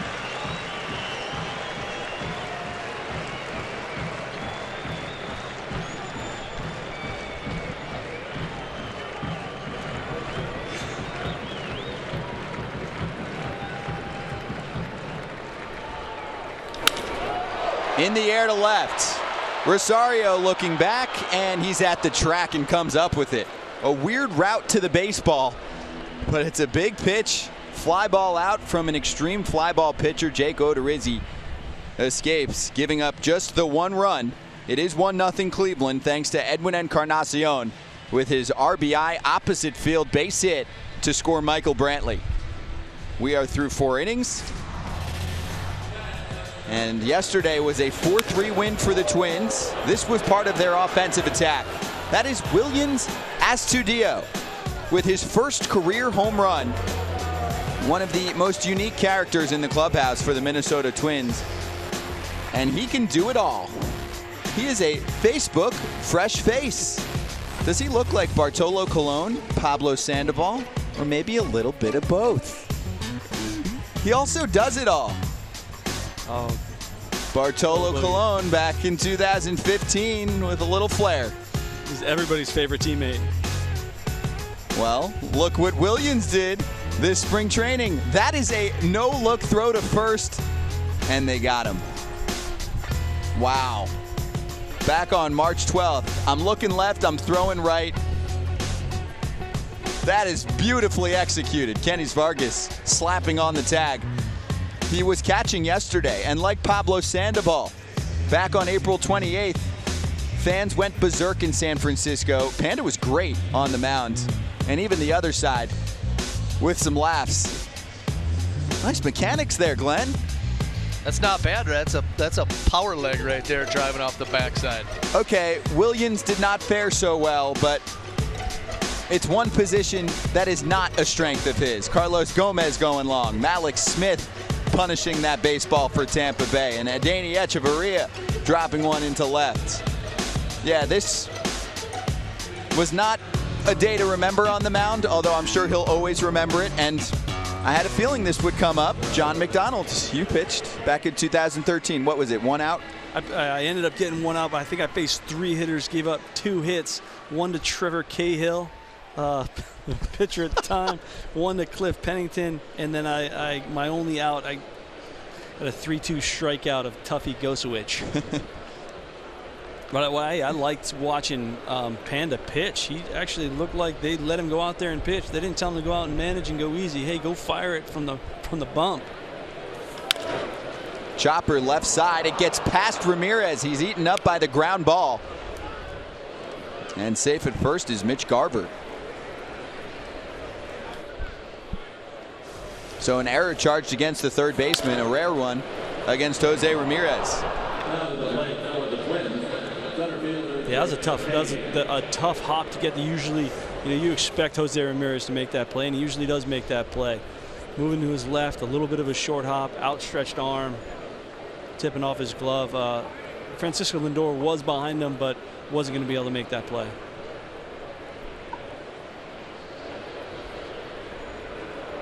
Mark said, how many Ks for Cleveland? If you're asking about Clevenger, 6 strikeouts so far. And Jake Odorizzi has fanned 3 batters on the other end.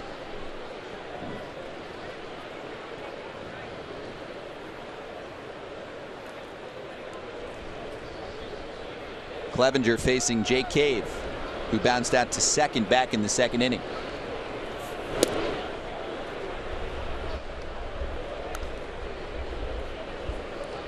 Stale Butler, I like Clevenger. He brings me a ray of sunshine every 5 games. Bob, nasty stuff from Clevenger today. And John, Clevenger has a chance to be the Thor of the American League. He certainly has the locks. Yeah, he throws hard, but not quite that hard. I need a little more velo. Yeah, that was 93. What has he touched? 96 yeah, today? we've seen 96 out of him, and you're going to see 93, but it's a slider from Syndergaard. So that's a little different level right there. That's a step up. The ERAs are in a similar range. A low 3s mark for Clevenger this year. It's 2-2 to Jake Cave.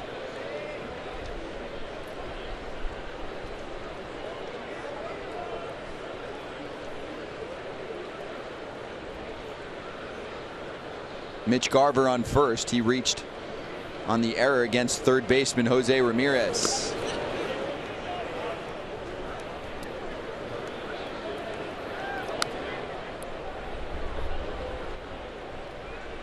Jake Cave made his major league debut back on May 19th. He hit a home run in that game against Freddie Peralta of the Milwaukee Brewers. Cave is 2 for 9 in this series. And he did homer on Tuesday against Cleveland. This time a strikeout victim. It's the 7th for Clevenger.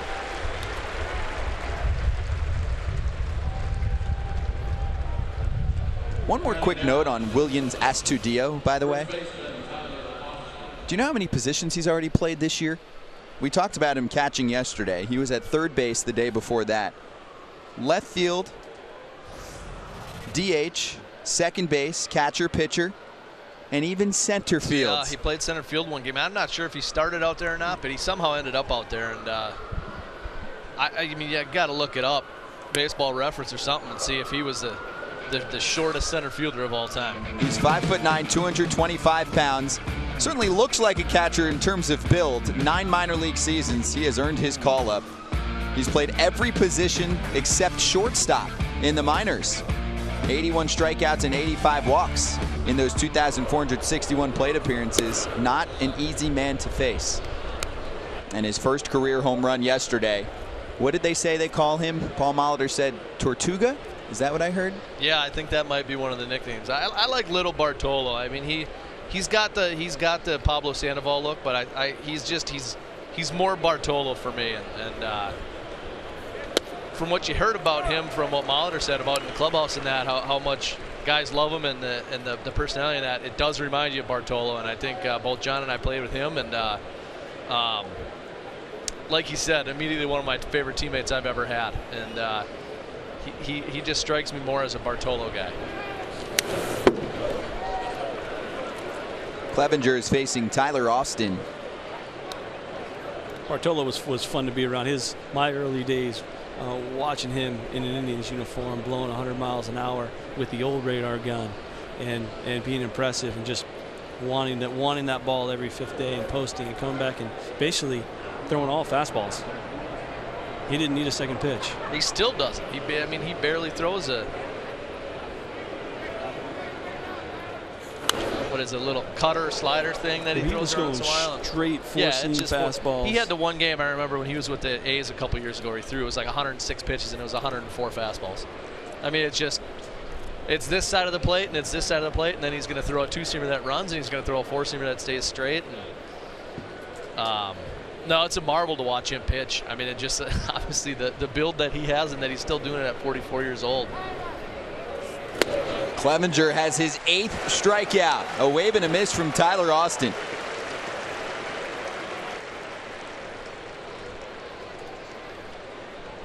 To the plate now, that was set up that fastball away that Austin fouled back here, and then he throws. See, now I want to call that a curveball. Pitchcast calling it a slider. I'm gonna disagree with Pitchcast there. I'm sorry, but either way, he set that up. The pitch before was a fastball right in the outside corner. Austin fouled it back, and you throw the thing. You talk about pitch tunneling, where a ball comes out of the same spot and then it just does something completely different. That was all set up by a good hard fastball, well located away, and Austin was right on it. And then you throw that and it comes out, and I guess it's a slider. So good pitch and good location. A ball and no strikes to number 9 hitter A-Ray Adrianza, who takes downstairs. Clevenger himself says that his changeup is his best pitch, but his 2 breaking pitches have been more effective in terms of opponents' batting average this year. He got Cave on a changeup, and I was wondering what that was when it came out of his hand, because the swing that Cave took way out front. And driven to right field, and A-Ray Adrianza has left the yard. It's a 2-run home run, and the Minnesota Twins jump ahead 2-1. 6th home run of the season for Adrianza. And he crushed that baseball to deep right.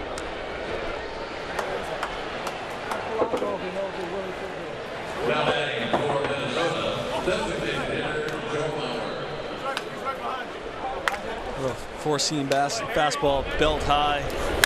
Adrianza just puts a really good swing on that. He knew right off the bat that it was gone.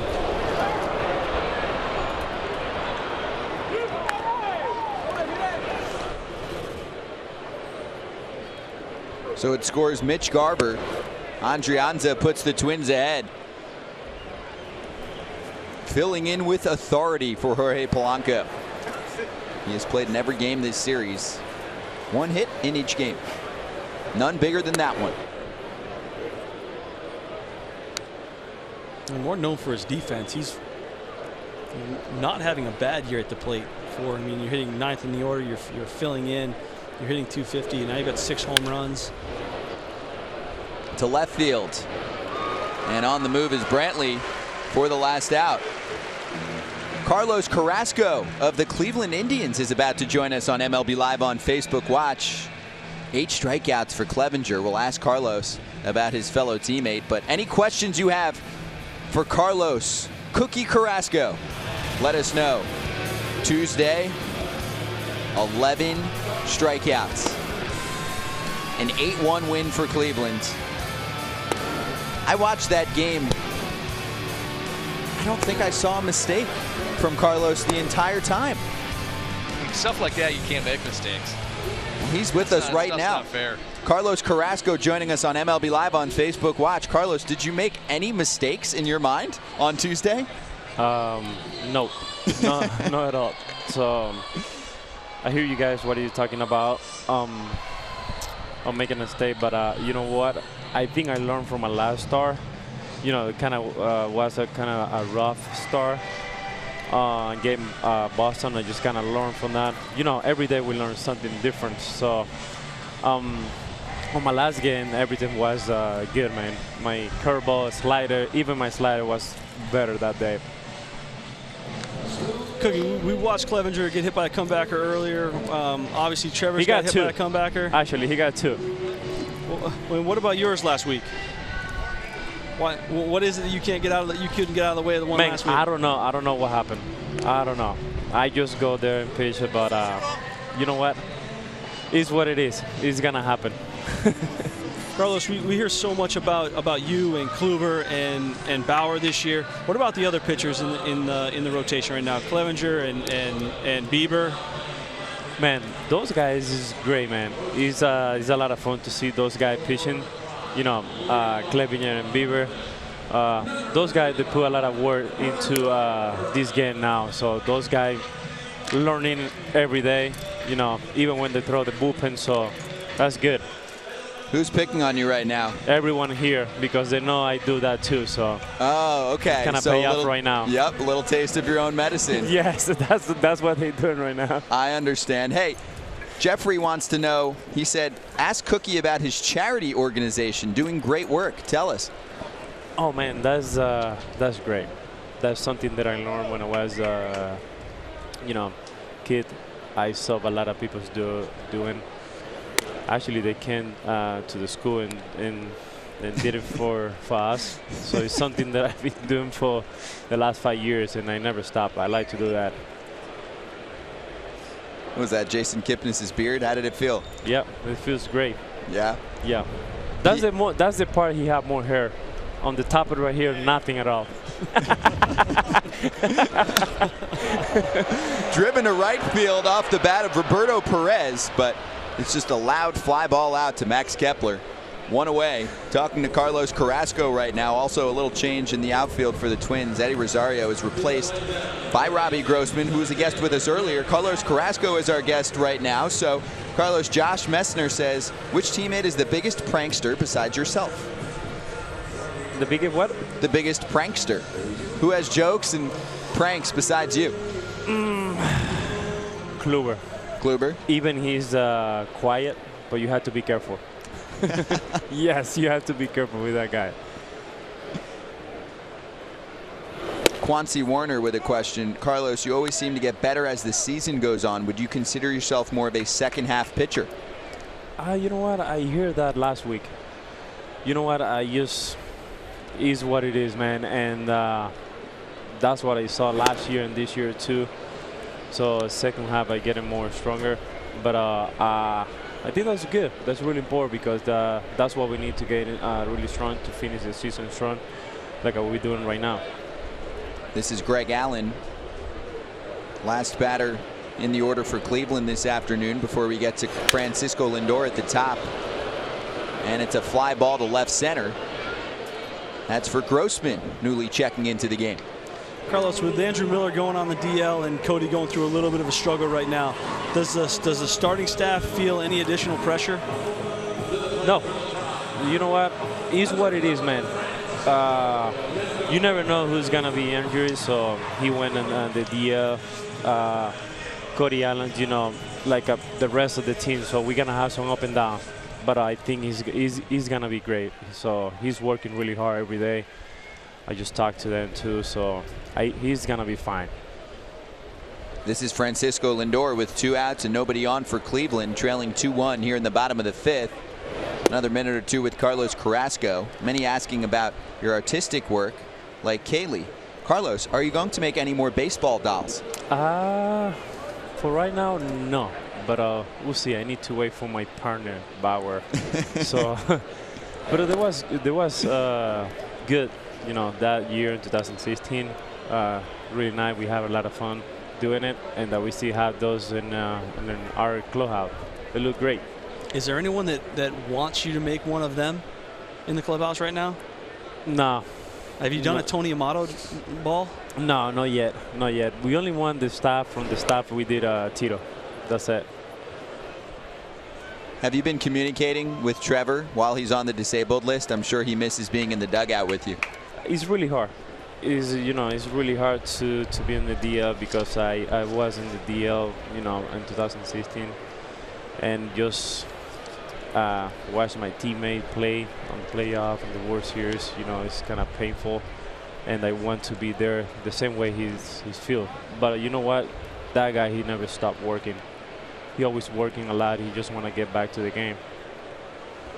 From Francine, what pitcher did you admire growing up? What pitcher? Yeah, who was your favorite pitcher? Pedro Martinez. Pedro Martinez. Yes. Have you ever met him? Yes. Yes, I met him a couple times. Did he give you advice? Because I see him doing that for pitchers all around Major League Baseball. I saw him working with Nate Eovaldi the other day at Fenway Park. Yeah, actually, yes. Yes. You know what? He told me, I'm a little guy, but I still throw 96, 97 inside. So you told guy you should do that. So he always say that to me, and it's really good, man, to hear something like that from Pedro. 1-2 to Lindor. And that's a strikeout up in the zone for Odorizzi. Carlos Carrasco, thank you so much for joining us. You have one sunflower seed left from all that damage done on the brim of the cap. Otherwise, you're in good shape. Wait, you got it. Yeah, Nailed I got it. Thanks, Carlos. All right, thank you, guys. Great talking to you. All Carlos Carrasco of the Cleveland Indians, who was brilliant the other day for the Tribe. It's 2-1 in favor of Minnesota. Let's reflect on the career of Joe Mauer.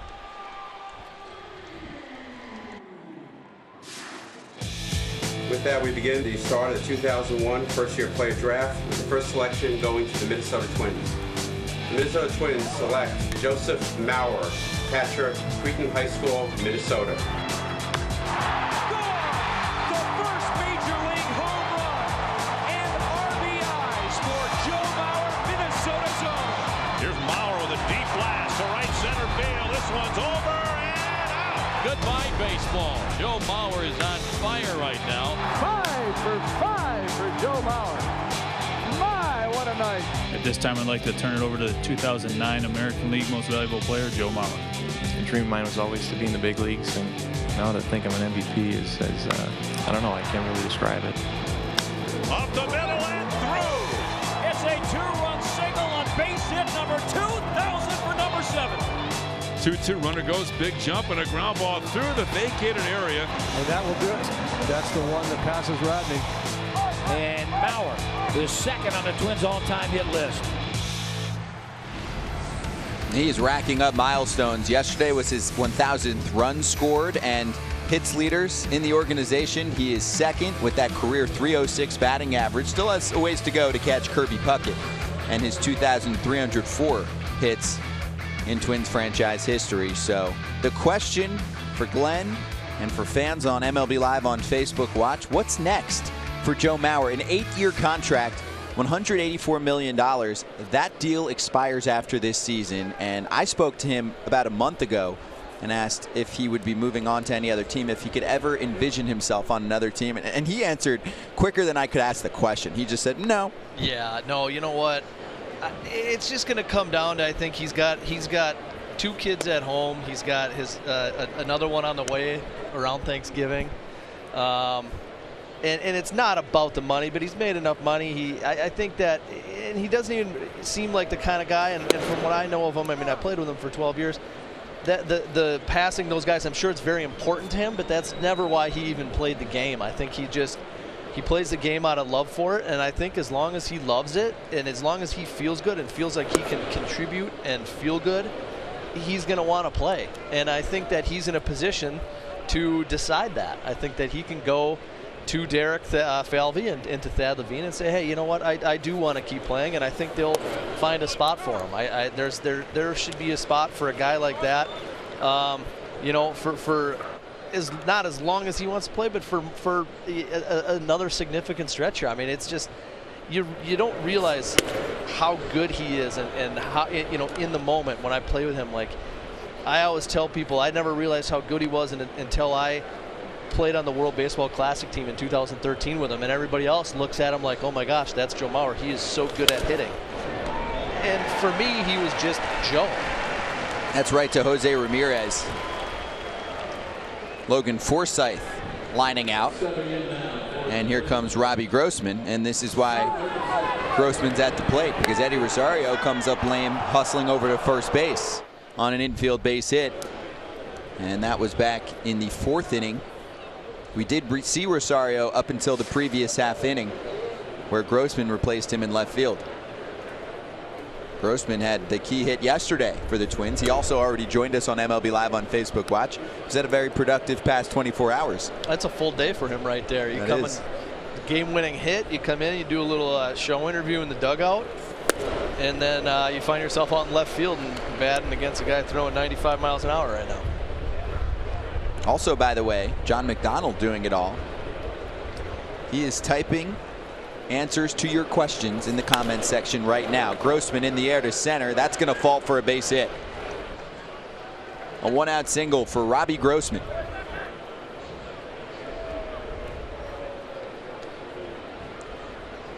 There's your reminder. A question for John McDonald. He will personally answer as many as he can right now in the comments section. He's not with us verbally because he's typing away. right behind us.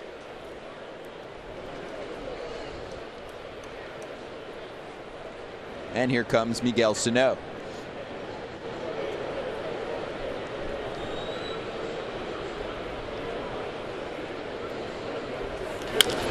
First pitch swinging. Chopper to the left side, and the Indians will not turn two. Sano is safe at first.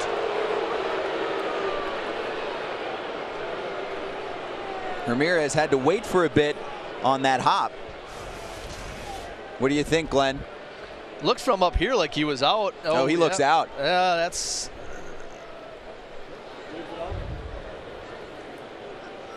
Wow. We got higher frame rate. Remember, it's not when the ball hits the glove, it's when the ball enters the glove. It's when the ball enters, not when it hits the back?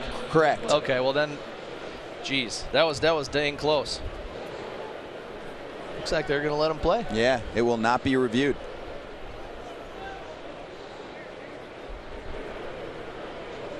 So fielder's choice puts Sano safe at first. And he races Robbie Grossman. First pitch to Kepler. In the air, a little bit of a Bermuda Triangle situation. Greg Allen's got it. No worries. The speedy center fielder. He has filled in so well. A number of Indians outfielders have gone down with injuries, and Greg Allen to the rescue this year. He's been called up to the big leagues 5 times, and it looks like he's there to stay. Let's continue on Joe Mauer. We just built our own Mount Rushmore of Minnesota Twins. Who can fill that final spot? Will it be Jim Cott, the lefty, and one of the best defensive pitchers, and I mean fielding-wise, in the game's history, Tony Oliva? And you know all these names well, Glenn, growing up in Minnesota. I do, yeah. Tony's around all the time. I've known Tony for a while, and he was my favorite player growing up. I used to collect his baseball cards, and so it's been really awesome. I mean, that's a childhood dream to get to know him, as well as Bert, obviously, in the booth with the team. You know what? With all these guys, he's still got Joe's there. He is. I mean, Ken Herbeck's iconic in Minnesota because he's from there, Bloomington kid, and played his whole career with the Twins, won 2 World Series. But the accomplishments that Joe has achieved in his career, I mean, you see the names he's with, and that tells you all you need to know right there. So the question pinned right now in the comment section, who's on your Mount Rushmore of all-time greatest Twins? Where does Joe Mauer rank? Right there? Let us know.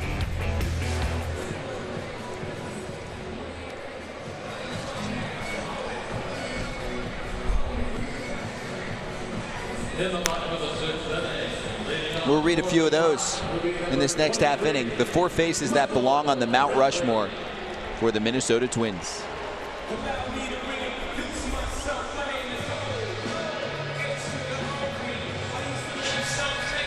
Scott Braun, Glenn Perkins, and John McDonald's back with us. How did it go in the comment section? It went well. We got some good questions, and then we got some maybe funny, maybe not so funny ones. Can I get some fries with no salt with my Big Mac was one of them.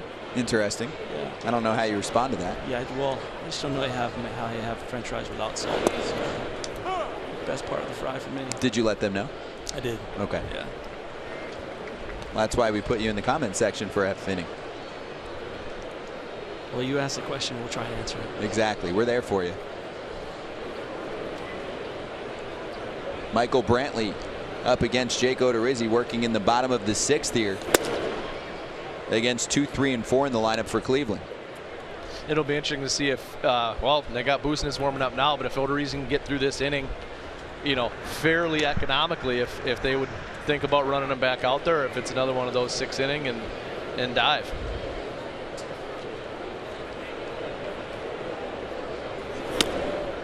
Like we talked about earlier, this is his 3rd time through the Indians lineup, and this is not, you know, it's a situation that Paul Molitor's probably going to want to stay away from. You get a couple guys on base here, you would see 85 pitches, I don't think Paul's going to hesitate to take him out if they get a couple guys on him. We just got word on Eddie Rosario, who left the ball game. It's a right quad strain. Brantley golfs one to right. Forsythe is there. Again, a right quad strain for Eddie Rosario. Pulling up at first base, staying in the game after his infield base hit. That was back in the 4th inning. About an inning and a half later, replaced in the outfield by Robbie Grossman.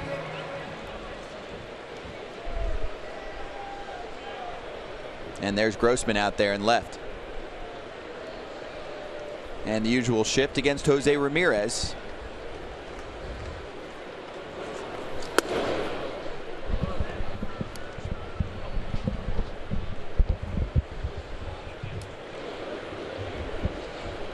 %51% of his batted balls have been pulled this season.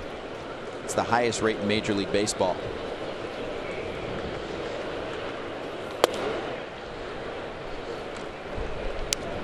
So it's funny, you think about that, right? So half the balls that he's put in play have been pulled. So the other half have not been pulled yet. They've got 5 position players on one side of the field and 2 on the other. Well, this team likes to shift. 4th most in Major League Baseball. I think you can shift. I also think you can shift too much. Sometimes you put players in positions where it makes it harder for them to make plays for you. Like shifting a right-handed hitter to the pull side, but that right-handed hitter can run. So now you've got to shorten up your guys. You're playing a little out of position. You're asking them to make a little bit longer throw than they're used to.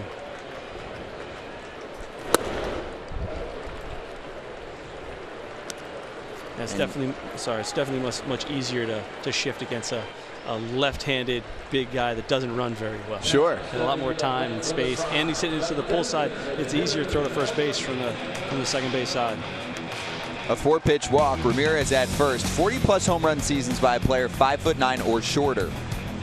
As Ramirez is on pace for 45. Hack Wilson, Mellott, Roy Campanella. That's it.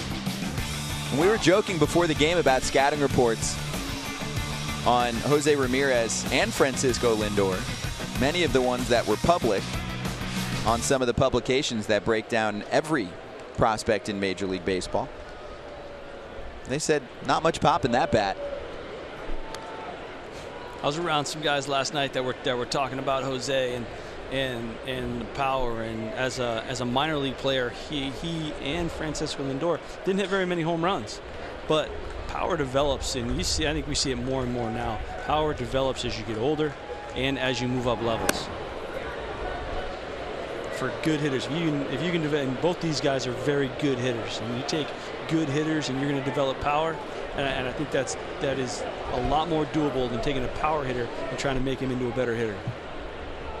Glenn is in the comment section right now answering your questions, so I'll speak for him, because before the game he was telling me about when he first remembered facing Jose Ramirez when he came up from the minor leagues. Great contact hitter.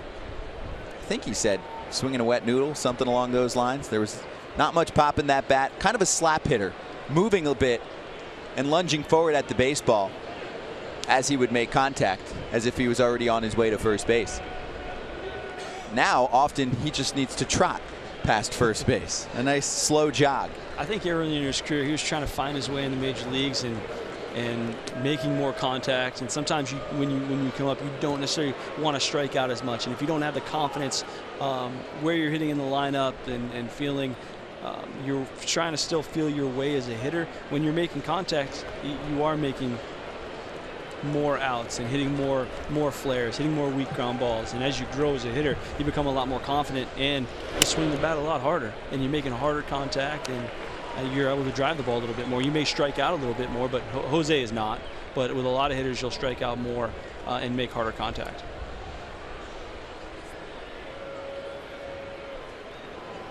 Garvin Alston and Mitch Garver are going to talk things over with Jake Odorizzi. So while we have a moment, your thoughts on Joe Mauer and also the Mount Rushmore for Minnesota Twins fans.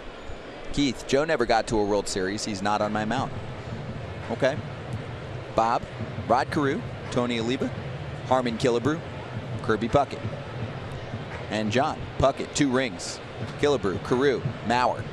So he has Mauer on there. And Frank, how can you not have Rod Carew?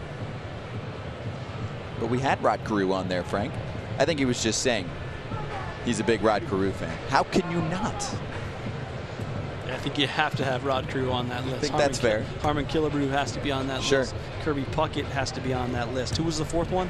Well, the fourth is up for debate. So while you were in the comment section, we had the fourth one blank. And then we eventually filled it in with Joe Mauer, but as more of a question mark. Should Mauer be the fourth member of that group? There it is. Big smile from Joe. And there's the rest of the crew. And Encarnacion. And we're back in action.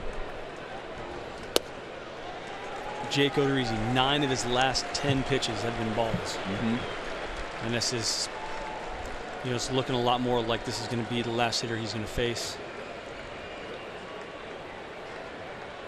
We got 3-0 count. 9 of his last 10 pitches are balls. Is Edwin swinging at this pitch?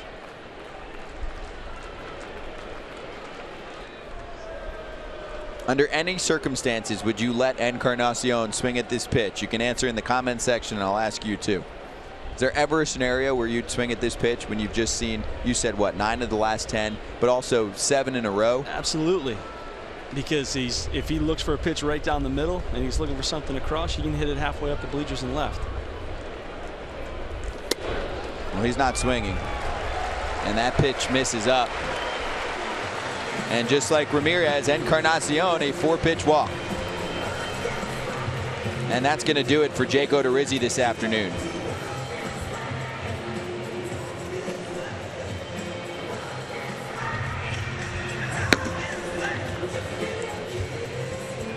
Kyle Busenitz coming into the game for the Twins. MLB.tv is now available at a lower price. For $49.99, watch every out-of-market regular season game, plus get a free subscription to MLB At Bat Premium. Blackout and other restrictions apply. Visit MLB.com or MLB.tv to take advantage of this special offer. The MLB At Bat mobile app brings every baseball moment to your favorite devices. Catch it all season with the free MLB.tv Game of the Day, live radio broadcasts, in-game highlights, stats, news, and more. Download MLB At Bat today. It's your #1 app for live baseball. There's a lot going on in this broadcast. It's a lot of action. Like Glenn Perkins in the comments section right now.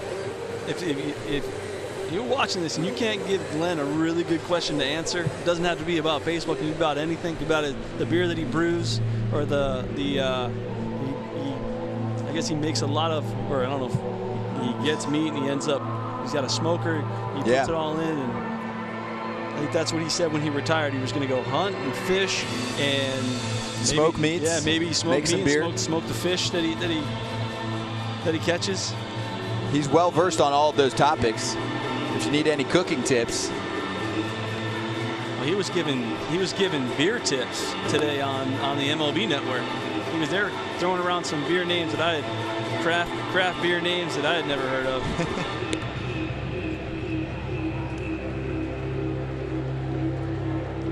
There's the new man on the mound for the Twins after Jake Odorizzi goes 94 pitches, does not make it to the 7th inning like he did last time around against the Oakland A's. Jose Ramirez on second. Edwin Encarnacion walked as well. He's on first, and Yonder Alonso is coming up next. And after that 4th inning, he threw 30-plus pitches in the 4th inning. I think we all would have been surprised if he pitched into the 7th inning today. It's not that he was pitching bad. It's just the MO of what his starts have been like, sure. and where his success started to tail off. And that 3rd time through the lineup, I don't know if he seemed to lose a little bit of control. And he's probably well aware that he doesn't get as deep into the ball games as he'd like to. A little bit of that pressure that comes along with it, and frustration that I'm sure he's feeling right now. He's not the only one. We've seen so many pitchers come up nowadays and be termed 5 and dive. Get a good 5 innings from them, and then things start to go in the other direction. And it's usually when they are facing a lineup the third time through. Major league hitters are so advanced, so smart, so good at making adjustments that once they see a pitcher the first 2 times around, they feel very comfortable. And they should.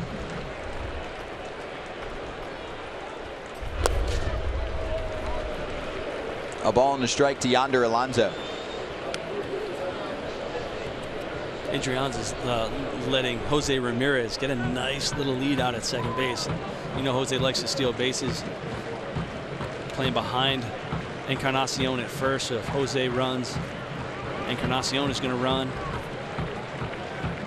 4 Cleveland Indians have driven in 75 runs or more. Yonder Alonso is one of those Indians.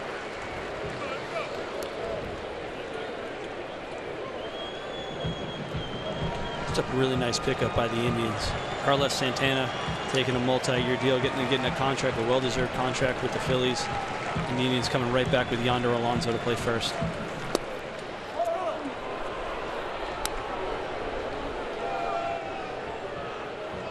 Two balls and 2 strikes. 28-year-old Alan Buznitz, acquired by the Twins from the Angels in August of 2016, along with Hector Santiago. He was in that trade that involved Ricky Nolasco and Alex Meyer.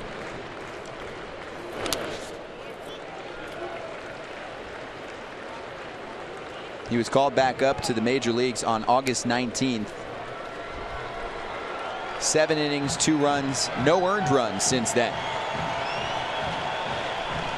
We saw him on Tuesday, 1 inning, 1 unearned run on 16 pitches.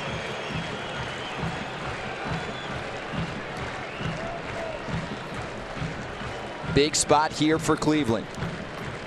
3-2 to Yonder Alonso.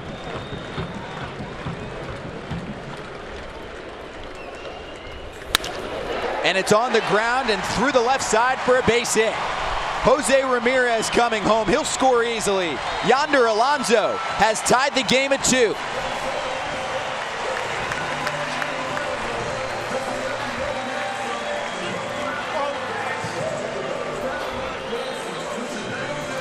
It's got a couple things happen in that scenario. You got a runner in scoring position and you're still shifting, so you're taking away what presumably is the strength of the hitter, but you're creating more space for balls to get through. So yeah, you're taking away the percentage or where you think he's going to hit it, more space, and then you get 2 strikes. Hitters are more likely to not hit the ball to their strength with 2 strikes. More balls out of the zone get put in play. Some hitters are a little more protective. I mean, that's one of the things that you have to balance when you're putting your defensive alignments out there is what are we willing to give up? I know what we want to take away, but in certain situations, are we okay giving that up?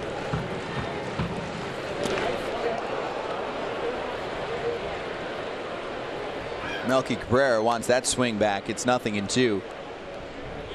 Encarnacion at second. Alonso at first.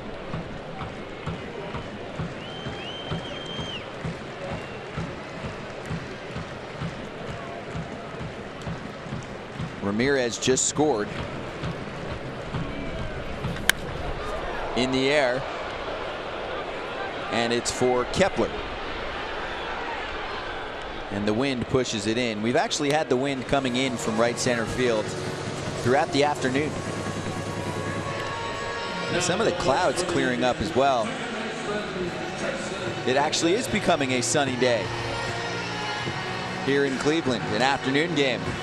And the final matchup between the Twins and the Indians, the top 2 teams in the American League Central, on MLB Live on Facebook Watch. 9 wins for the Indians against Minnesota, 9 wins for the Twins against Cleveland. This will decide the season series. The last time the Twins won the season series was in 2015.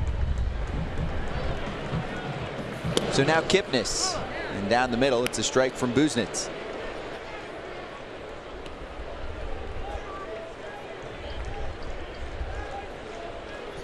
Kipnis, what, 8 for his last 13? That's correct. And these are the spots that he wants to hit in right now. So apparently He was working on his swing on Saturday night in his hotel room. He rolled up a magazine and used it as a bat to work on his swing. And since then, he is 8 for 13. Whatever works. Yeah, that sounds like Jason Kipnis.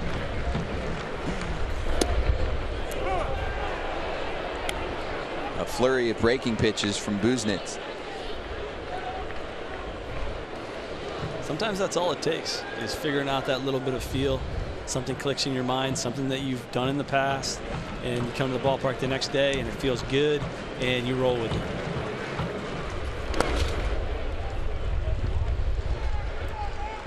I mean, he looks like his confidence is so much higher. His takes, he's taking pitches without lunging toward the pitcher. He's staying on balance, and that ball was a slider in the dirt, and he was looking for something specific and didn't even offer at it.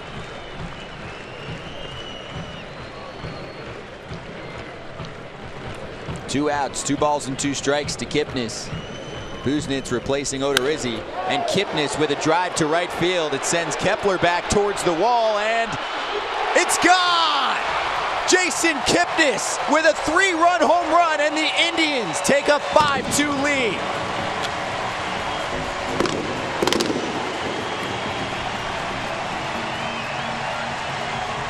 That work in the hotel room pays off. It's his 13th home run of the season.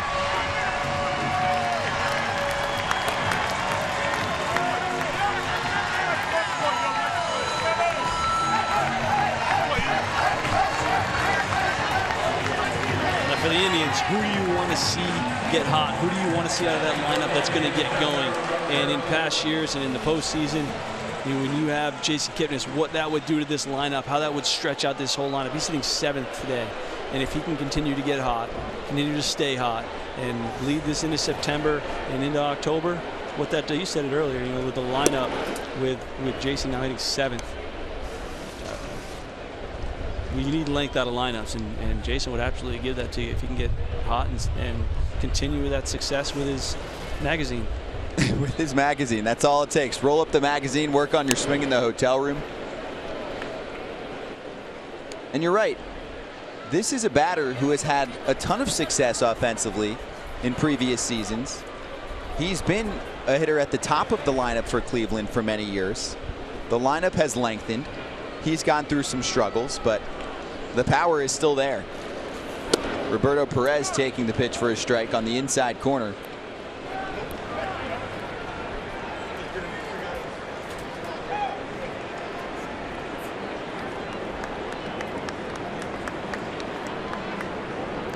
I'm trying to find the comment from someone when Kipnis stepped up who said it looks like he's ready to blast one.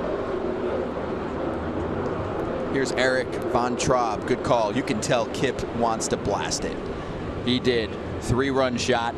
5-2 Cleveland here in the home half of the 6th. And now a 2-2 count to Roberto Perez.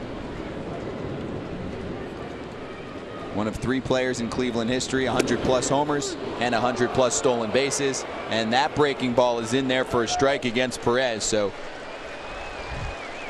the 6th inning comes to a close, but not before Jason Kipnis goes long for the 13th time this season. Pulls it and gets just enough, and the party is on in the dugout.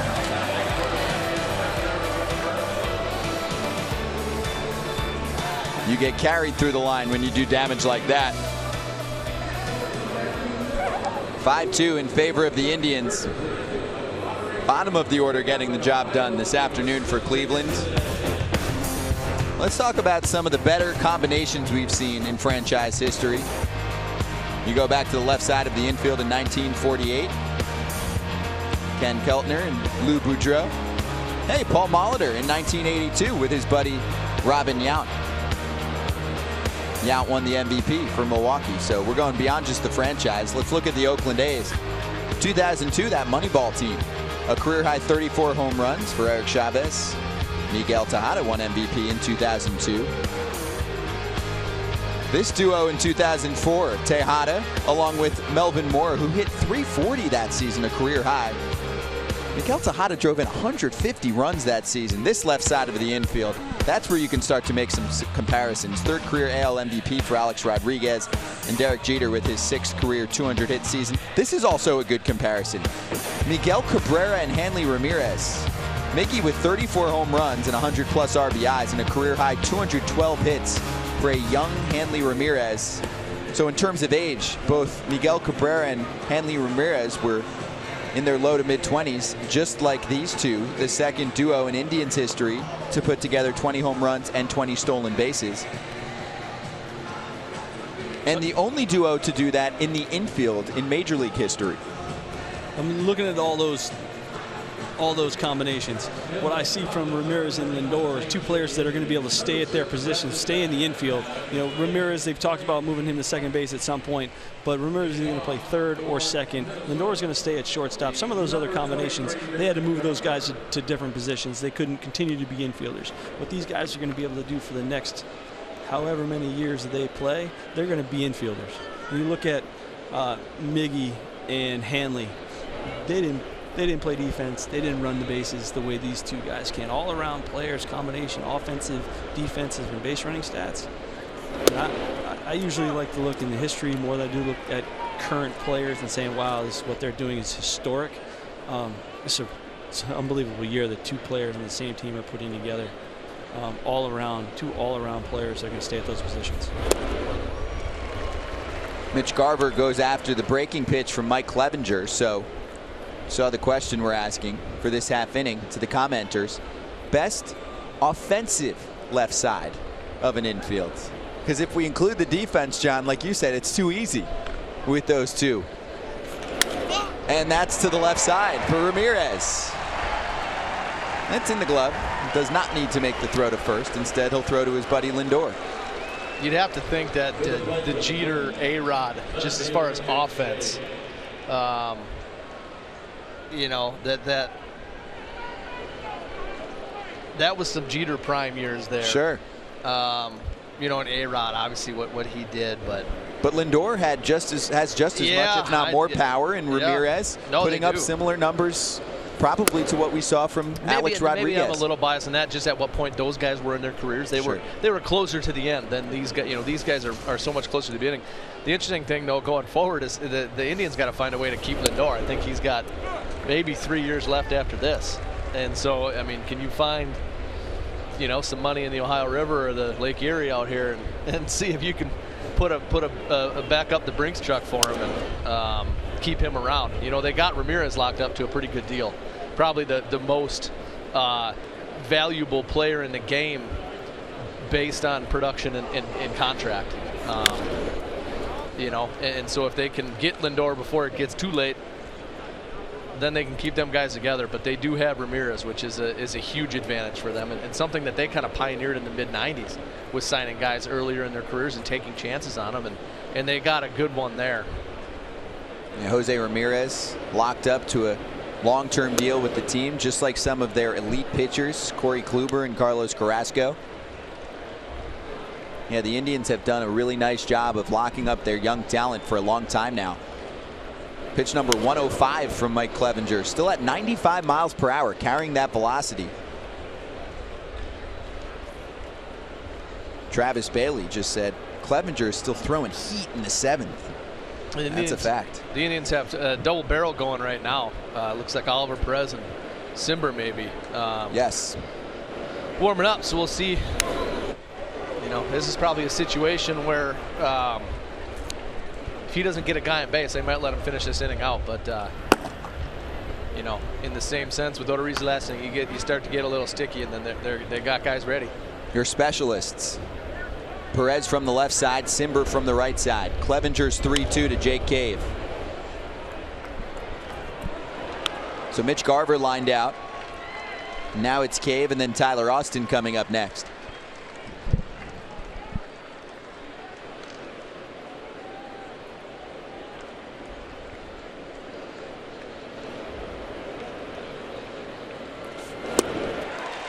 And there's another strikeout for Mike Clevenger. It's his 9th of the afternoon. It's a nasty back foot slider. We'll call that one. That is correct. So Glenn, we're at 108 pitches here in the top of the 7th. And where are you at with pitch counts and how long you let? I mean, you know that there's been some injuries. Trevor Bauer's out.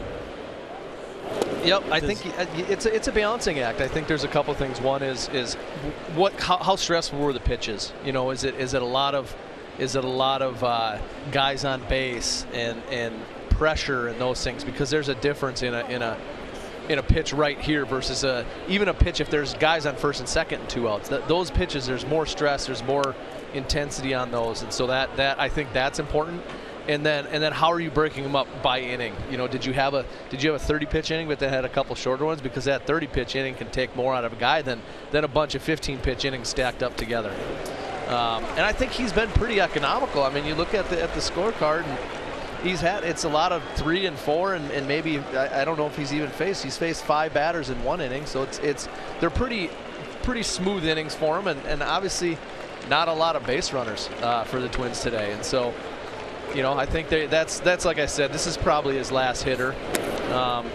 You know, and maybe he's got one more. You don't want to put a guy in a position where he could lose a game like this, and he's getting up there. I mean, I'm not a big pitch count guy either way, but you know, you gotta be smart too. I mean, you start getting up. He's at 112 now, and 115, 120 is pretty dang high, unless the guy's going out there and doing something real special. You want to be careful there. 14 of his pitches have been swing and misses by the Twins hitters. I mean, he's definitely being able to blow a fastball by guys, mixing in his breaking ball.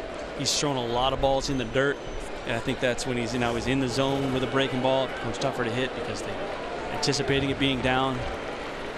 He's 3 pitches away from his career high, and that's ball 4 to Tyler Austin. We'll see if that's it for Mike Clevenger. 114 tosses, and that will do it. Here comes Terry Francona.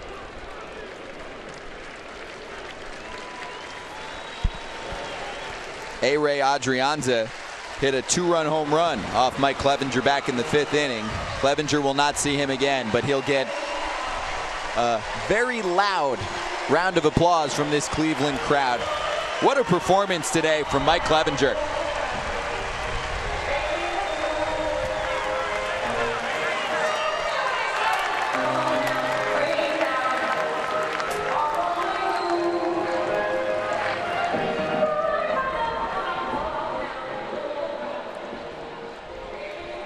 What we end up getting in the comment section on the duos? Any other duos that people liked?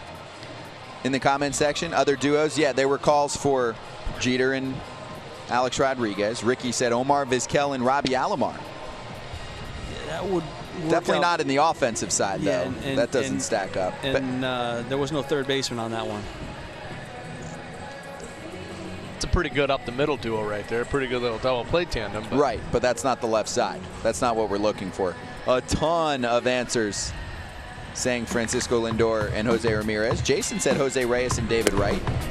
That's a decent call there if you go back to 2006. Steve Clevenger today, 6 2/3, 9 strikeouts. The fastball, I mean, you see the command, the velocity was there today.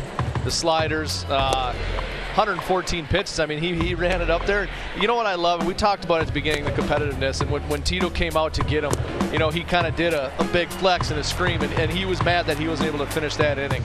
And you know what? He did a good job. He got the strikeouts. He got 6 outs on 3 pitches or less, which is how you get to pitch into the 7th inning like that. And, just an awesome job.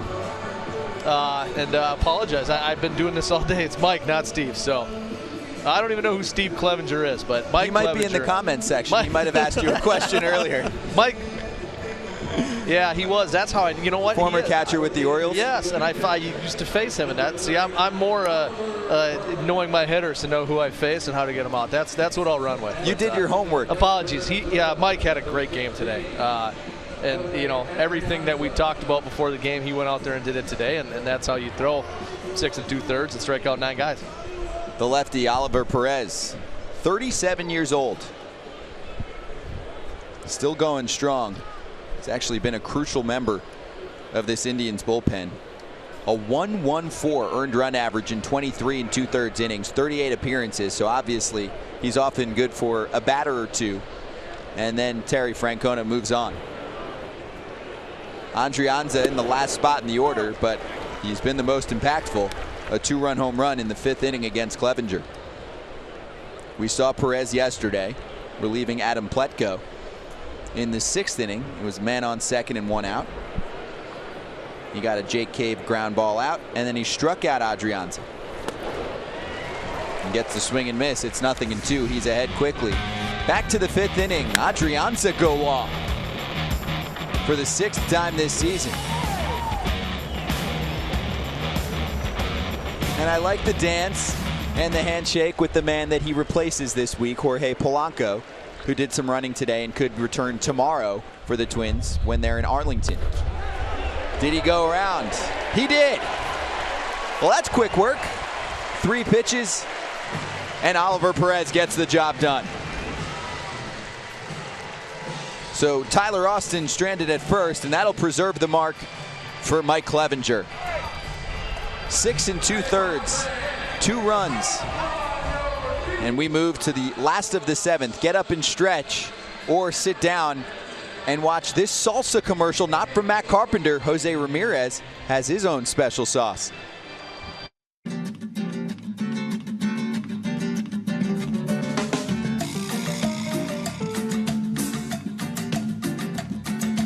Gracias, fanático, por comprar mi salsa.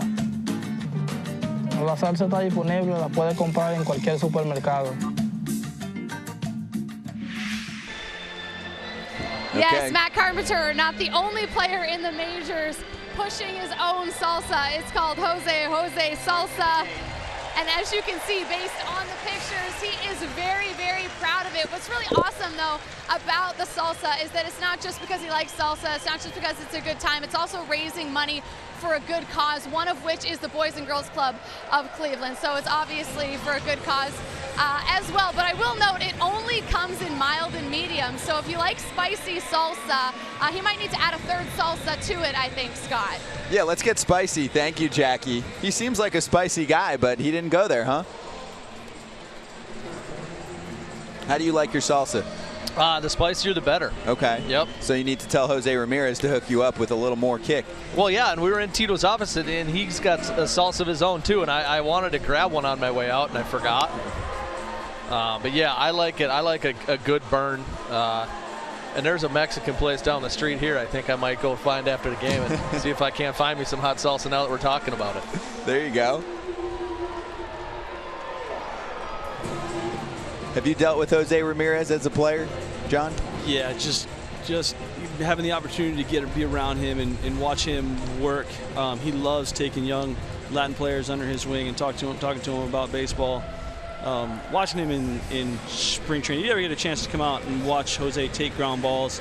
I know it's tough to do in Cleveland, but when the Tribe's on the road, his ground ball work is very good. He's one of the more enjoyable guys to watch in baseball.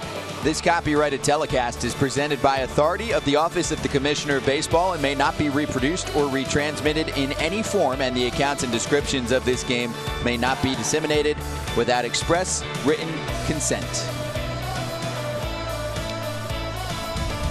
Air show in town. I know many Cleveland fans here were able to witness some of the Jets earlier today, and they'll see much more for Labor Day weekend. They do that every year, correct? Yes, every year the Cleveland Air Show comes in. I think it's the same weekend every year. Labor Day weekend. They had one that came in between the buildings and it banked. It was almost sideways, a larger plane, which I think he expected with the Blue Angel plane or any of the small, more maneuverable planes. It was a big plane going sideways. A little scary to watch. This is Oliver Drake.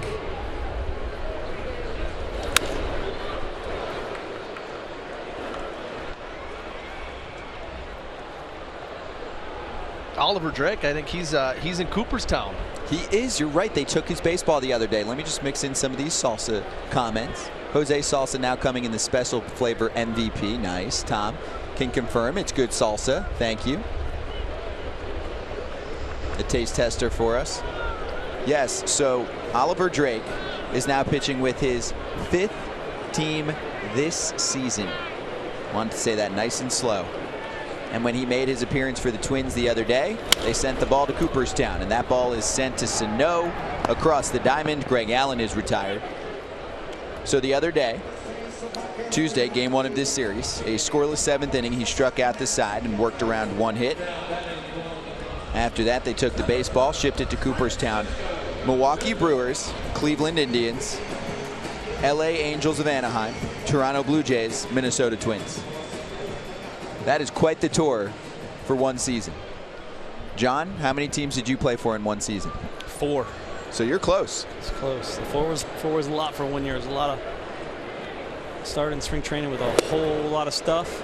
By the end of the year, most all of it was shipped home, and then I ended up in Boston at home. So everything was home for the last bit of the season. And that was 2013. You had a short stint with the Cleveland Indians. You landed with the right team at the end because it eventually turned into a World Series ring. Little tapper to the mound, and Francisco Lindor is retired. 2 down.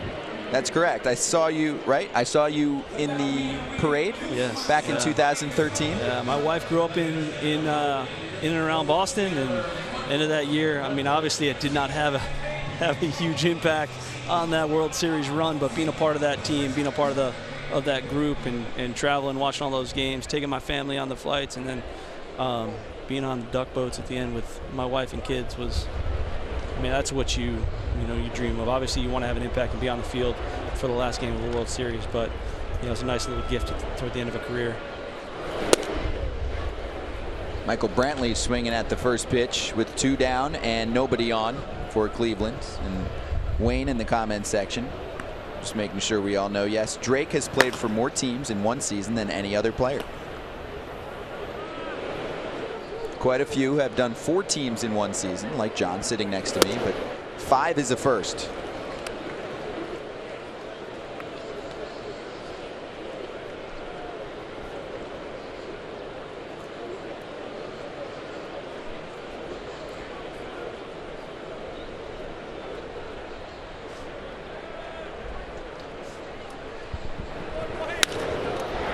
To right field, and that's down the line, of fair ball. Michael Brantley has himself his 2nd double of the day.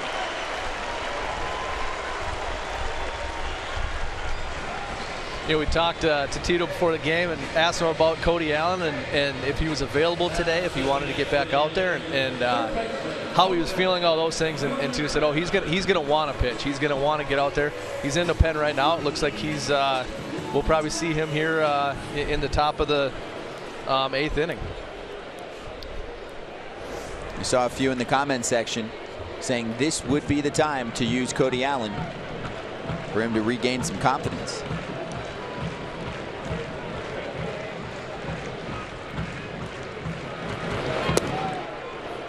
So now it's Jose Ramirez.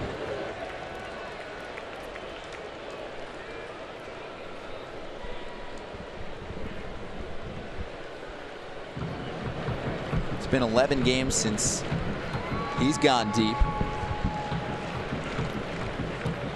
Sitting on 37 home runs this season.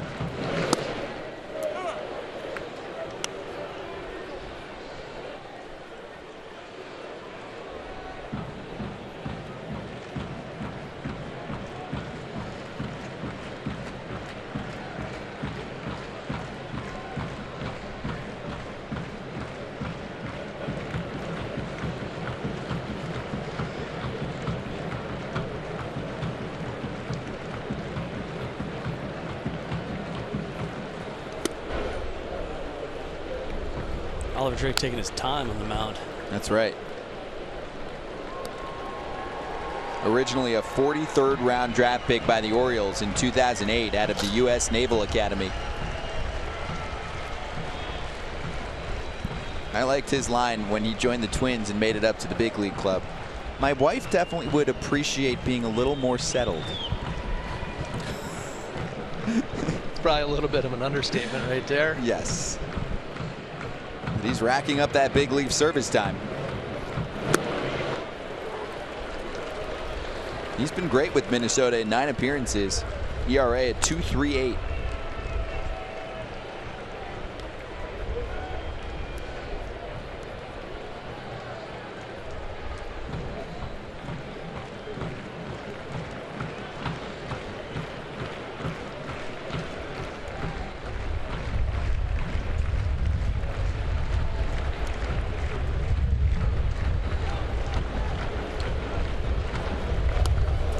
That gets away.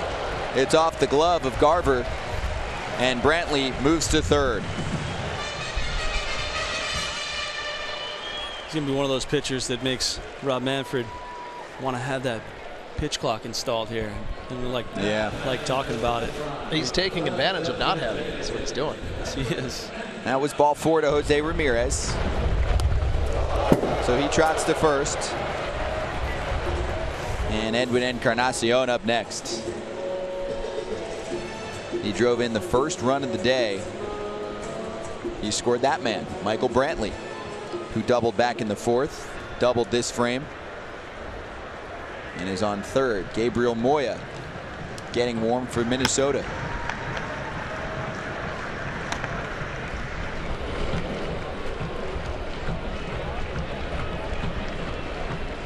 A chance for some insurance runs for Cleveland. Runner on the move, and Ramirez is safe at second without a throw.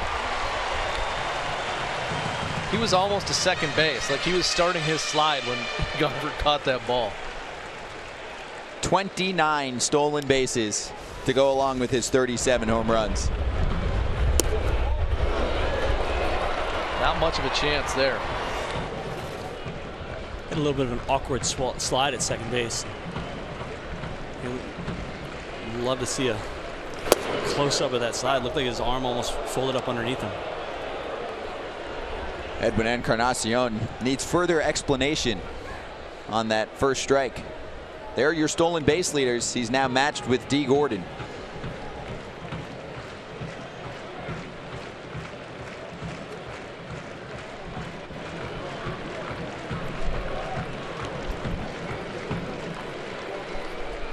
Drake's 1-1.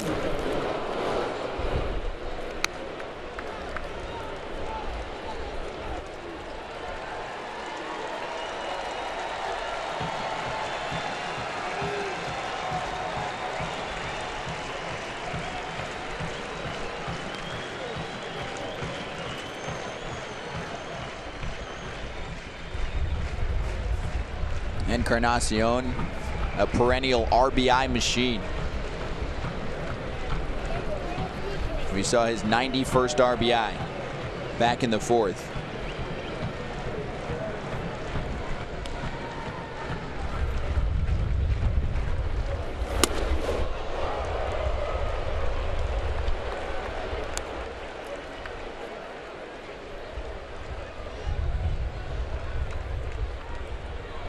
Fourth in baseball, or in the American League. His teammate Ramirez, hanging out at second base, has driven in 94.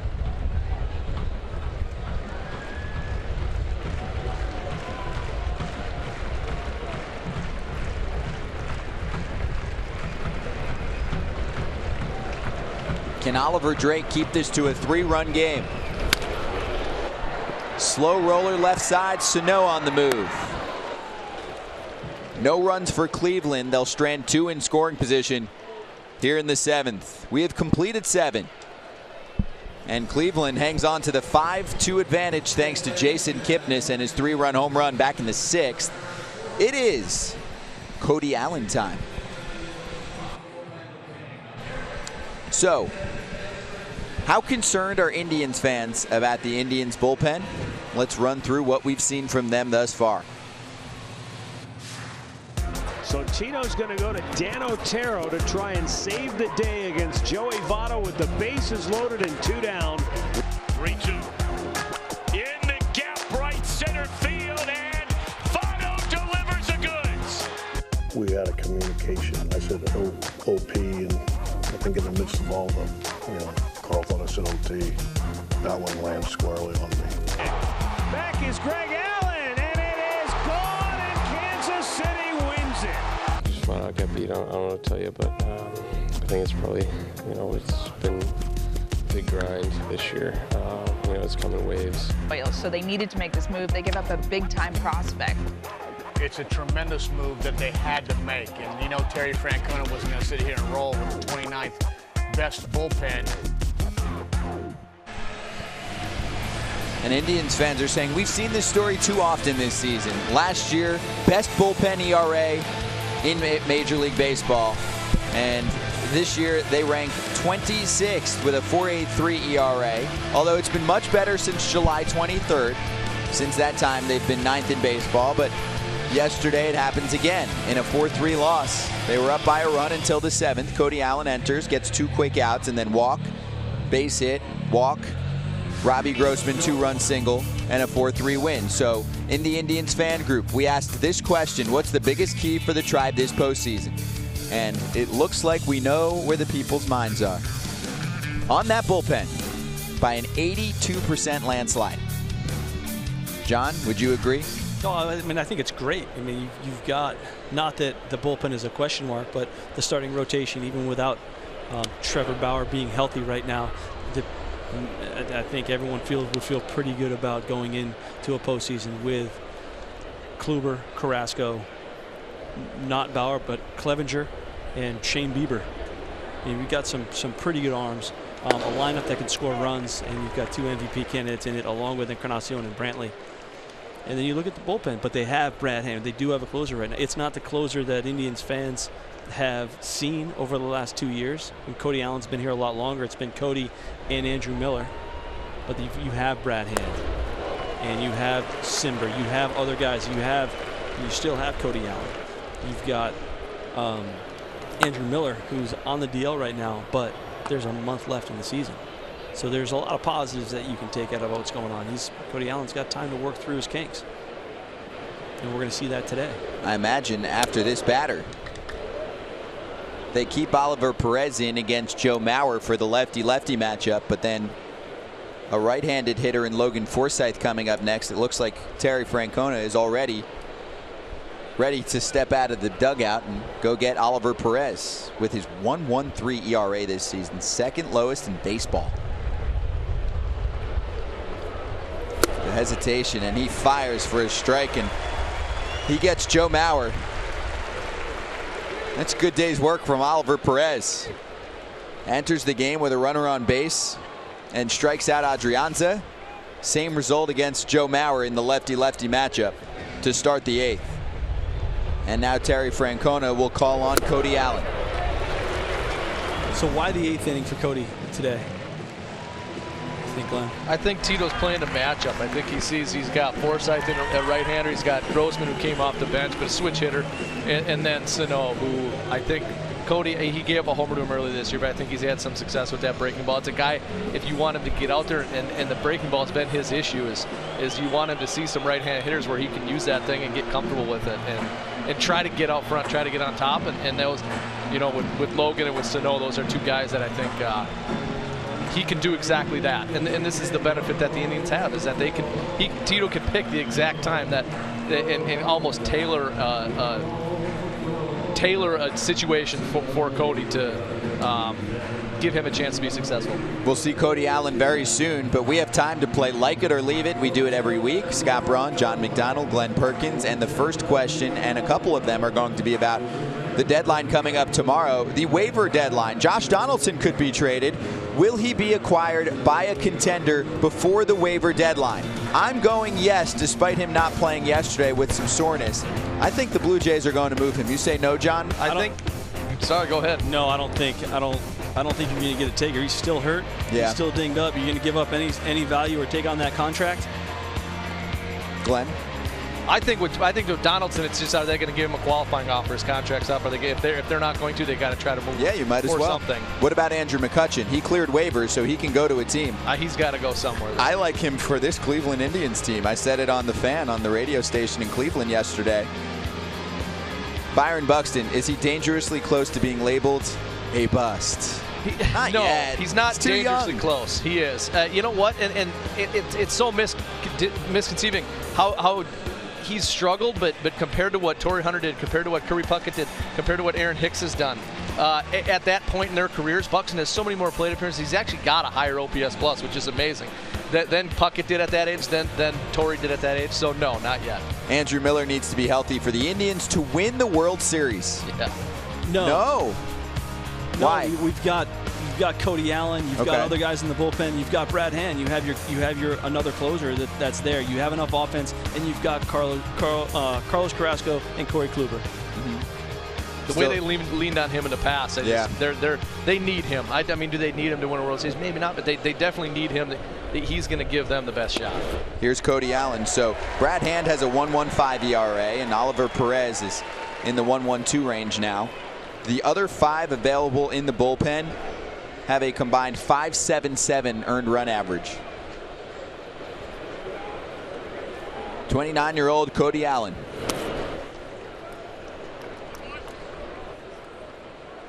Robert Joseph with a comment. A lot of hot takes about Allen. Apparently the team should cut him for having a bad month in spite of years of being dominant. It's a great point. Cody Allen has been sensational out of the bullpen for a long time for Cleveland. Usually has one cold month and then puts it together again. Yeah, but you've got a 13-game lead in the division. What else is there to talk about? I mean, I think that's why the narrative is there. Yeah, he's not throwing that great, but he talked about it earlier. There's ups and downs in every season. He's hitting it right now when they've got a 13-game lead in the division, and it's not even September yet. I mean, it's a great narrative, but it's one of the only narratives besides injuries that you can come up with this ball club that's negative. 2-1 to Logan Forsythe. He had trouble locating his fastball yesterday, and this season that signature curveball has not been as effective, certainly as it was last year. Last year opponents 189 against it with no extra base hits. This year 239, 6 extra base hits. 2 balls and 2 strikes to Forsythe.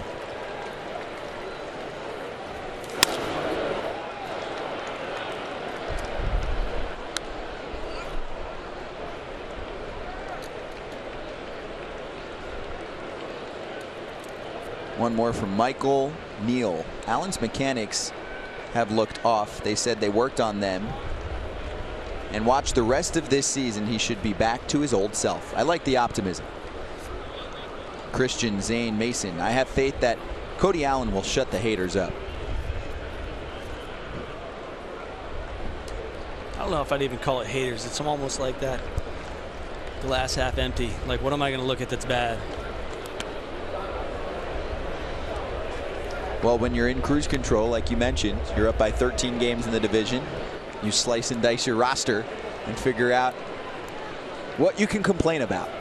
There's been one reliever in like baseball history that was like unflinching and never blinked, and that's Mariano Rivera. And relievers are volatile as a group, as a position. It's just, you have ups and downs, and there was one guy that didn't. Everybody's gone through them, and you have stretches where things aren't right, you don't feel right, and then you want to force it. But you know, talking to him today, his attitude, his outlook is good, and I think that's a huge thing, because confidence, if you go out there without confidence, you have no chance. And I think if he just continues to work, continues to try to battle, and as long as his arm feels good, you know, he'll swing back into form. It would be nice to have the fans on your side. He loses Logan Forsythe, and then here's the boos from the crowd. Yeah, that's not what you want to have happen in your home ballpark with a pitcher that is in here to work right now with a 3-run lead.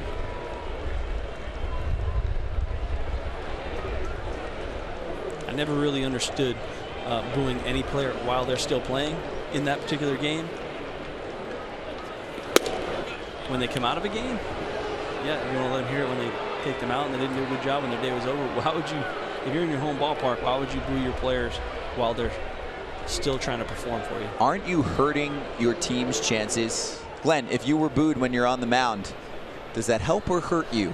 No, it definitely hurts. I mean, you want to be booed on the road. Sure. You want to be booed when you come in on the road, because then you know that team, those fans don't want to see you out there. You don't hear it though when you're on the road, when you're getting, you don't, right? Right. No, but I mean, you know, that at home though, no, he's going through some stuff right now. He's struggled. you need the fans to cheer. You need that pick-me-up. And it can help. That can impact you in a positive way.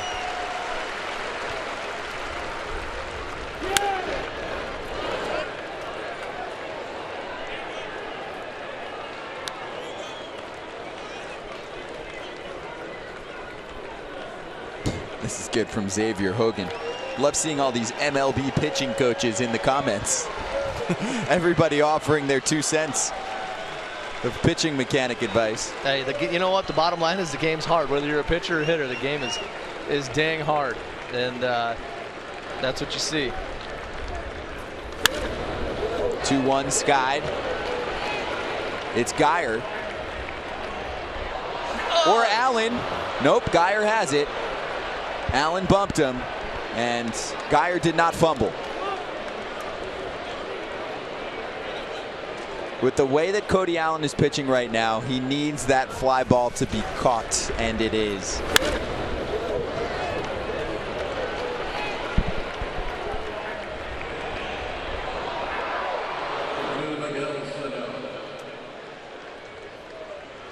Now, is that Greg Allen Sandlot status, trying to cover the entire outfield? That's a long run by Greg Allen to a player that's camped. And, you know, sometimes it's just hard to hear in the middle of the diamond. I don't care how close they are. You've got to be really loud if you're going to come in and call somebody off. Miguel Sano, and now caught in between first and second. It's Forsythe. They have him in a rundown. Will Allen slap on the tag? Yes. Inning over.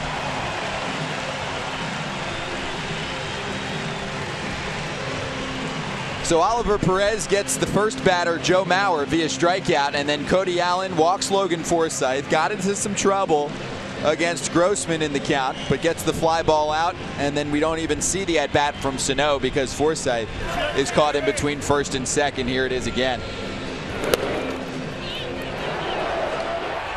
It looked like Forsythe thought there was no chance Perez was picking that ball. He picked it clean like a first baseman. Yeah, I don't really understand that. You're down 3 and reading the down angle of the baseball to move up a base. You're down 3 in the 8th inning with 2 outs. You got to see that ball go to the backstop or get far away from the catcher before you move up on a slow jog. And you know this is a pitcher that is going through his tough times right now. You just cracked him yesterday, but now they give him the out. Yeah, I mean, that's for a veteran player like Forsythe to make that decision in that situation. He's going to be kicking himself later. I'm sure Molly will have a quick word for him as he walks by. They just showed Carl Willis talking to Allen in there. You could see him talking about how I think he was excited, and even though he spiked some breaking balls there, but his breaking ball today had life.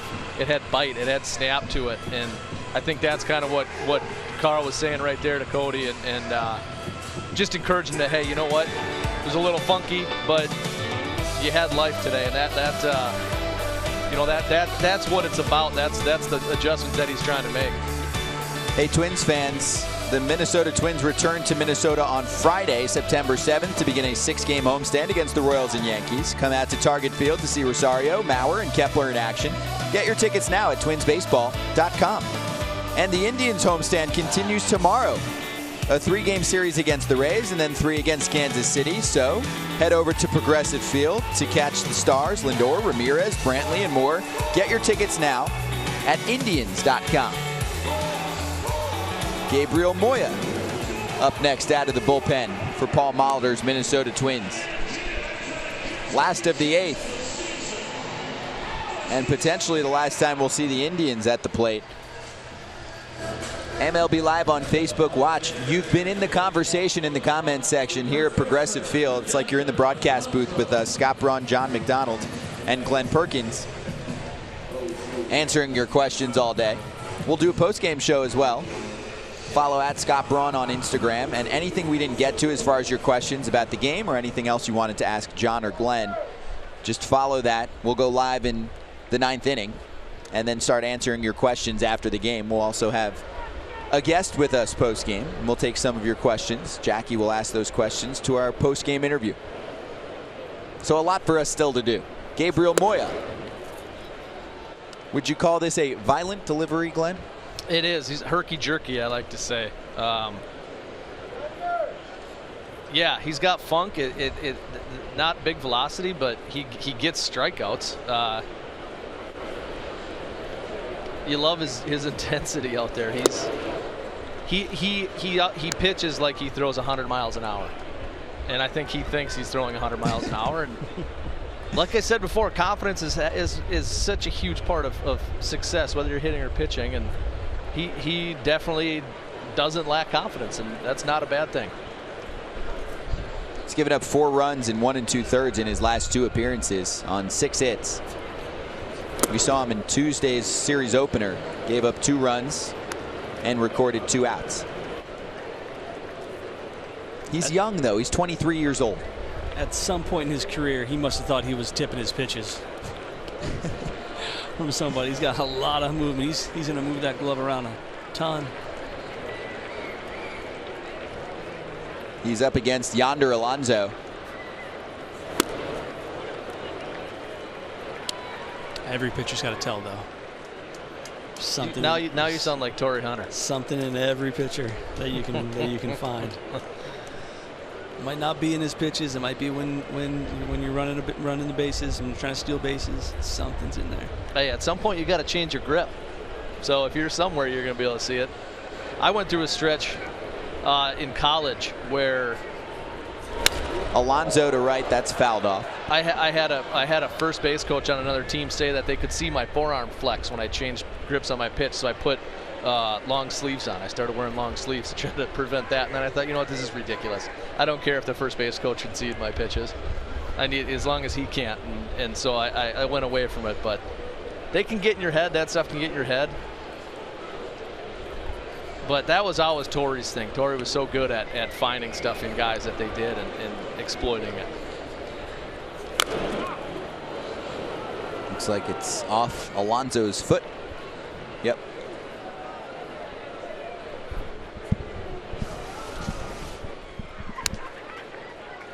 There's a slow motion look at the delivery.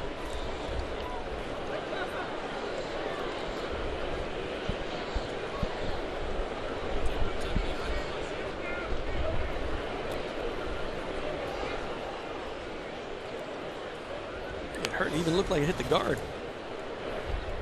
Still hurts, right? It still hurts. Baseball's still hard.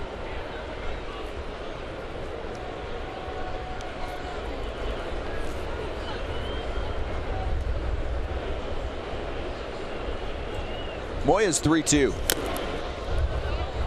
It's a foul tip.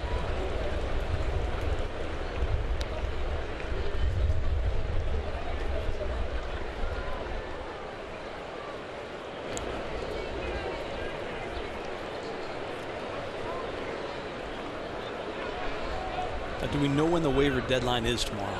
What time it is? That's a good question. Well, the trade deadline's at what, 4 in the afternoon, 3 in the afternoon, something like that? Yes, the non-waiver trade deadline on July 31st. Alonso ships it to right field. Kepler initially back, now moves in quite a bit. 1 away. Should have asked this question earlier, but it'd be I wonder if players that aren't on waivers yet, if they get placed on waivers, can they get placed on waivers tomorrow? Is that not enough time? No, it's not enough time. You need 48 hours for them to clear waivers, which Josh Donaldson presumably would do and then be available tomorrow. Nicholas asks, will the Indians make a waiver addition by tomorrow? And if so, who would you add, an outfielder or a bullpen arm? It sounds like bullpen arm is going to be difficult. Tito alluded to that this morning, how a lot of the relievers that are on the market are either already been traded or been pulled back off waivers, which means teams have claimed them and they're not willing to trade that particular pitcher at all or to the team that claimed him. Outfielders, though, should be available. Curtis Granderson. We talked about Andrew McCutchen. I really like that fit for Cleveland. Here's a comment from LaTroy Hawkins watching the game, and he's been on the broadcast before.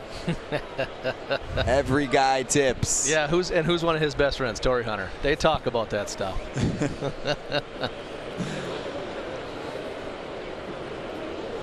Brandon Geyer replaced Melky Cabrera in right field. It's his first plate appearance of the day. And this is his bread and butter. Brandon Geyer has significant splits. He is much better against left-handed pitching. He gets the starts against southpaws.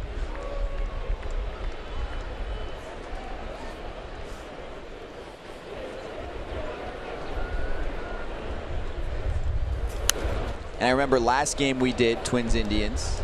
Glenn, do you remember this? I mentioned the fact that Brandon Geyer is prone to being hit by pitches.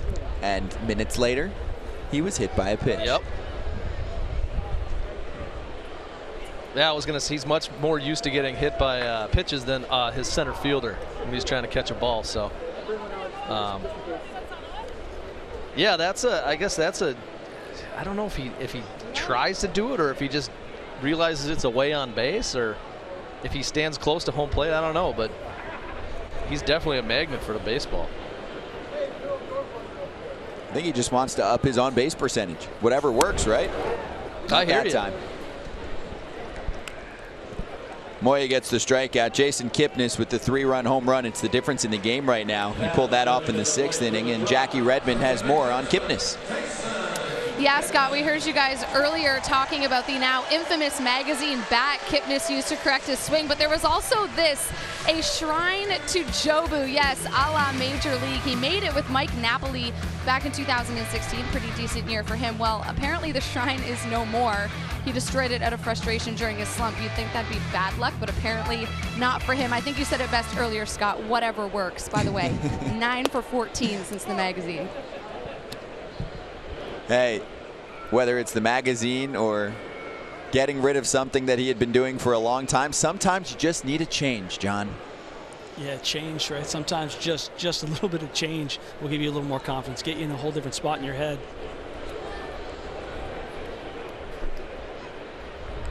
A double and a 3-run homer today.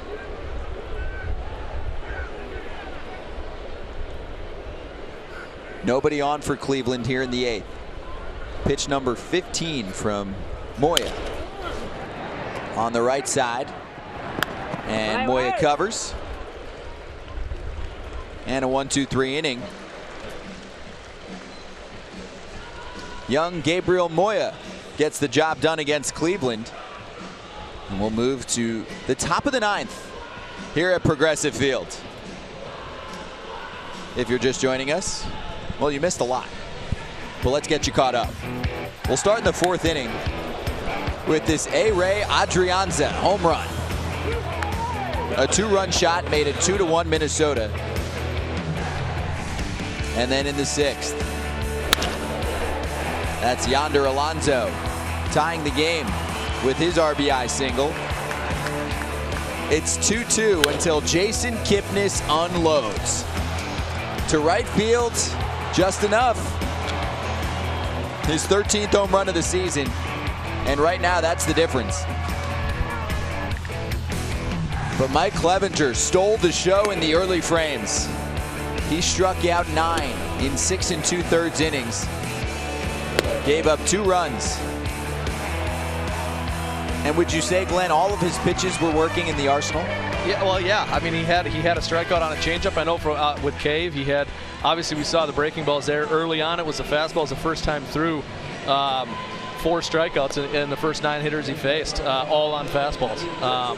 So yeah, I mean, he had the velocity today. He had the life on his fastball. He had the command, and then the secondary pitches. I mean, that's like I said, how you go 6 2/3, strike out 9 guys. You got everything working, and he had that today. It was fun to watch. Also, I have an update on the trade deadline that is tomorrow, the waiver trade deadline. If you want to get a player before that expiration date and time for him to be eligible for the postseason. So you must be on the 40-man roster, the 60-day disabled list, or one of the other lists, bereavement, family, medical, emergency, etc., by midnight tomorrow to be eligible for your respective club's postseason roster. So while it's 4 p.m. on July 31st, at the end of August, you have until midnight. So we could see trades all night long tomorrow. That's exciting, because I'll be hosting TV tomorrow. Gives me something fresh. Miguel Sano against Brad Hand. Hand has done some closing for the team lately. And with Cleveland, he has been sensational. 5 save opportunities. He's nailed all 5 of them down. 15 2/3 innings with Cleveland. A 1.15 ERA, 20 strikeouts, and 6 walks. He last pitched on Tuesday, replacing Carlos Carrasco in the top of the 8th. Gave up a hit, recorded an out, and that's all we saw. 16 pitches on Tuesday. Back on July 19th, Brad Hand and Adam Simber in exchange for Francisco Mejia. And it looks like a trade that both sides were very happy with, John.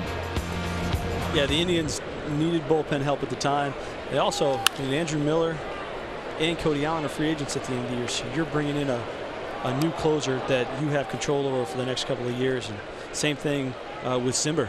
Simber's going to be on this Indians roster for years to come, and you're giving up a minor league prospect that is a catcher, a very good hitter, but the Indians have 2 very capable catchers in the big leagues right now, and Eric Haas, another catcher in AAA.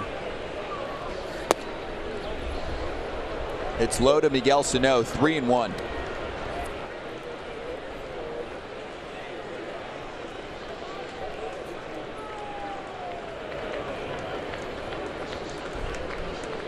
I think that's one of the reasons why you develop players, to not just be able to get them to the big leagues, but to be able to use that player to acquire other major league talent.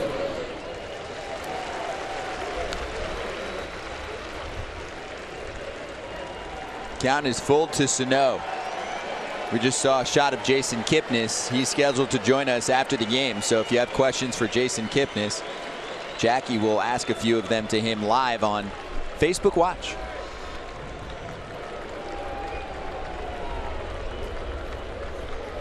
Brad Hand's 3-2. Sano in the air. Deep right center field. And it's gone. Miguel Sano muscles up. It's 5-3. His 13th home run of the season.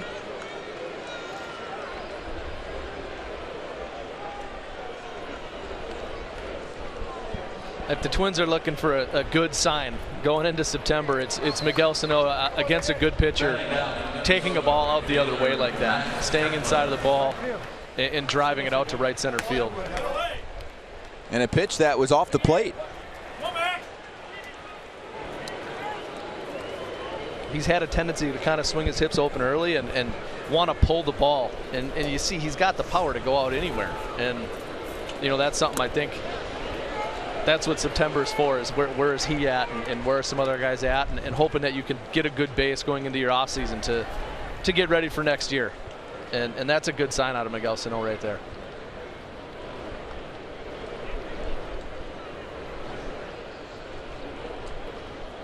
Here's Max Kepler.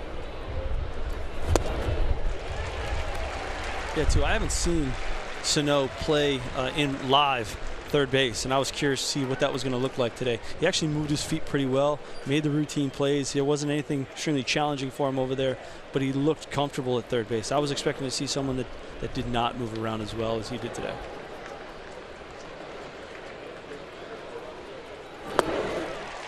Three pitches, got him.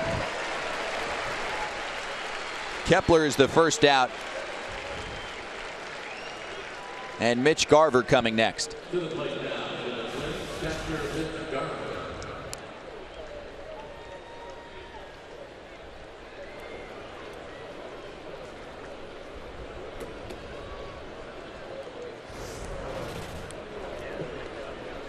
That's what you like to see out of a slider right there. That's a lot more of like a, what would it be, 11-ish on a clock to 4, you know, versus where Clevenger, I was always a guy when I threw a slider, I wanted depth because the swing plane came through, you know, more horizontal, and so I'd want to kind of try to go perpendicular to the swing plane. But that thing right there, I mean, that's late breaking, 83 miles an hour, and that's the one I could never execute to lefties. I was never able to throw that good, you know, down and away slider that looked like it was going to be in the zone.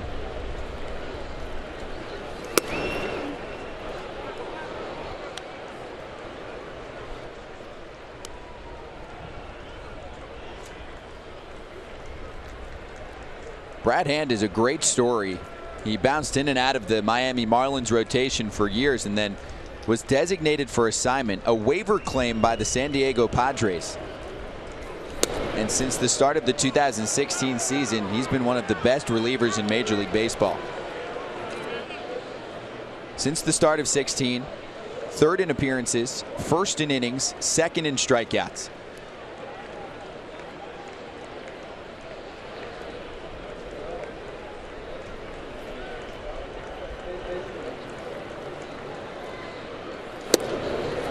.30 catches the corner for a strike.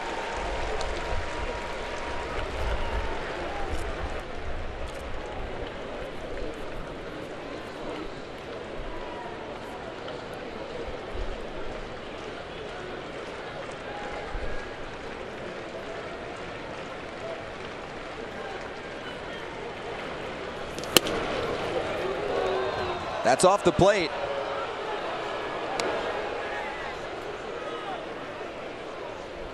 Here comes the potential tying run in Jake Cave. Now approaching the plate for the Twins, number 60, Jake Cave.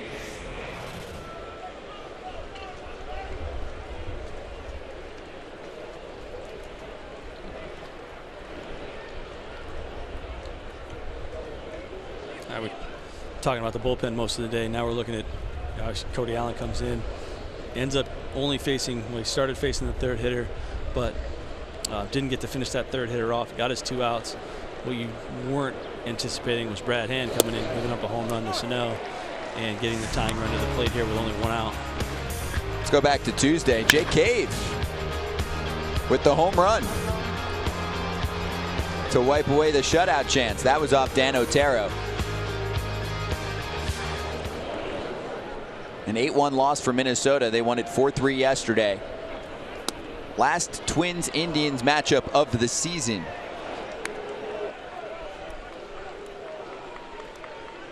What Cleveland has done so well is beat up on this American League Central, aside from Minnesota. The rest of the division they've been very successful against.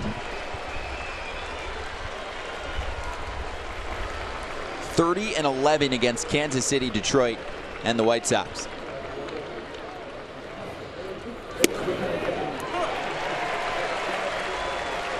Another strike for Hand, so he gets ahead of Cave, just like he did with Kepler. Is this slider city right here, Glenn? You got to believe so. You know, coming in there, again, hard in, soft away. That wasn't hard in, but, you know, you're moving him around, changing eye levels, backing him off the plate a little bit. That's as good as it gets. 84, how do you not swing at that? Would you call that a slider? That one, I'd like. Maybe a curveball? A slurve? If you guessed slider, you are correct. Yeah, that was a, I mean, he locked him up, obviously, but that was less of a sweeper and more, I guess, of a front hip. And Cave thought he was going to wear that one in the ribs, maybe.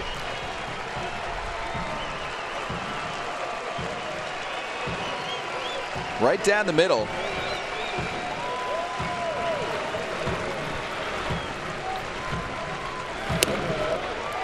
And a strike on the outside corner against Tyler Austin, who's asking where that was.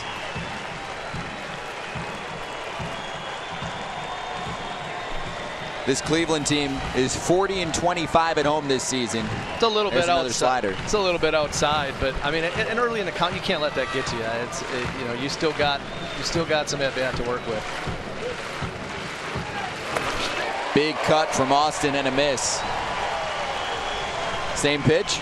Yeah, that's the nasty one. That's not the I'm going to throw this one for a strike. That's the this is going to look like a fastball down the middle and then disappear and almost hit you in the back foot. Indians fans love that pitch from the left side from Andrew Miller for years. Well, when Hand has gotten ahead of batters, he's been able to put them away.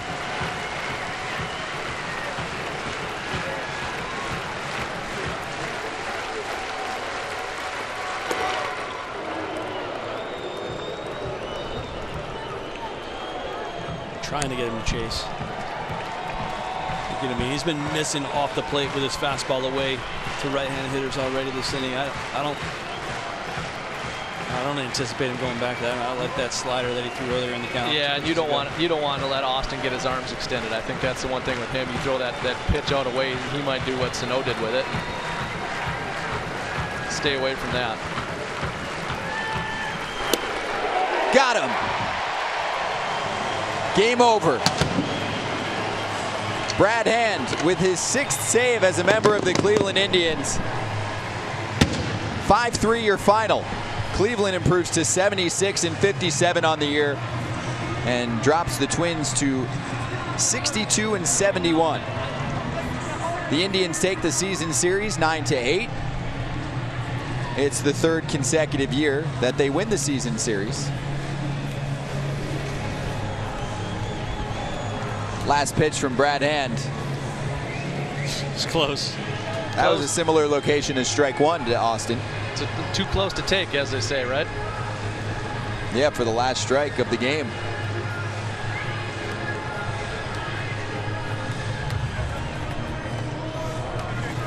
Sun's out in Cleveland. We are waiting for Jason Kipnis on MLB Live on Facebook Watch. Then we'll sign off and answer all of your questions on Instagram. We're live right now at Scott Braun. Click the live button, top left corner of your screen. The lowest magic number of any division leader. It's 16 for the Indians to win the American League Central, and that enables pitching coach Carl Willis, along with Terry Francona, to make sure they are all prepared for October baseball. Jason Kipnis has been there before. He's with Jackie right now, taking your questions. Jason, never before after a 3-run shot have I seen so much talk online about Jobu and a magazine bat. Is it safe to say that this is the most confident you've felt about your swing this season? It's up there. I mean, there haven't been too many highs, but right now we're getting into a good, nice little groove, and I've had some good games before and taken some step backwards after, so hopefully I'm just trying to ride this wave as long as I can. Well, it's a good time to get hot with the postseason just about a month away. What's the most important thing for this team to focus on as you guys get ready for October? Just to start playing better baseball overall. That's all aspects of the game. You got offense, defense, and pitching. You want to be playing your best baseball going into October, so you can't just turn the switch on once you get there. You kind of have to preach it beforehand and get it rolling before probably right around now. All right, well, this is a Facebook Watch game on Facebook Live all day, so we got a couple fan questions for you before we let you go celebrate with the boys. Joshua wants to know, during your slump, any advice that you were given by your manager and what it's like to have him as a manager? I mean, he's a good guy. Not too much hitting advice. He just wants me to be confident and remember who I am as a player and that I've been here for a while. And to not overthink things. But he's a fun guy to play for. He tries to keep it loose, and yeah, I mean, I played for him most of my career, so that's all I know, I guess. Well, not overthinking is good advice just for life in general. We got one more question for you. It comes from Brian. He wants to know if you think the magazine trick will work for his golf swing. I think it can. It's a lot of visualization and just feel. So I think you find something that you can get a grip of, and a lot of it's kind of just mentally picturing it before it happens. So the magazine just helped, I guess. Do you remember what magazine it was? No, people have been asking me. It's either like, it was in Kansas City, so it was something about the plaza around there, maybe all the stores and restaurants, or like a tourist magazine. Tourist magazine. All right, thank you for this. Have a good one. Thank you. Thanks, Jackie. We're going to have to figure out which magazine that was. Well, the Indians and the Twins wrap up their season series. Cleveland on top. MLB Live on Facebook Watch returns Wednesday, September 12th. The Braves head to the Bay Area to take on the San Francisco Giants. Then Thursday, September 13th, we'll have the Colorado Rockies hosting the Arizona Diamondbacks. That's the next day, a pivotal NL West showdown. For John McDonald, Glenn Perkins, Jackie Redmond, I'm Scott Braun saying so long for now, and head over to Instagram at Scott Braun, click the live button, and we'll talk then. This is MLB Live on Facebook Watch.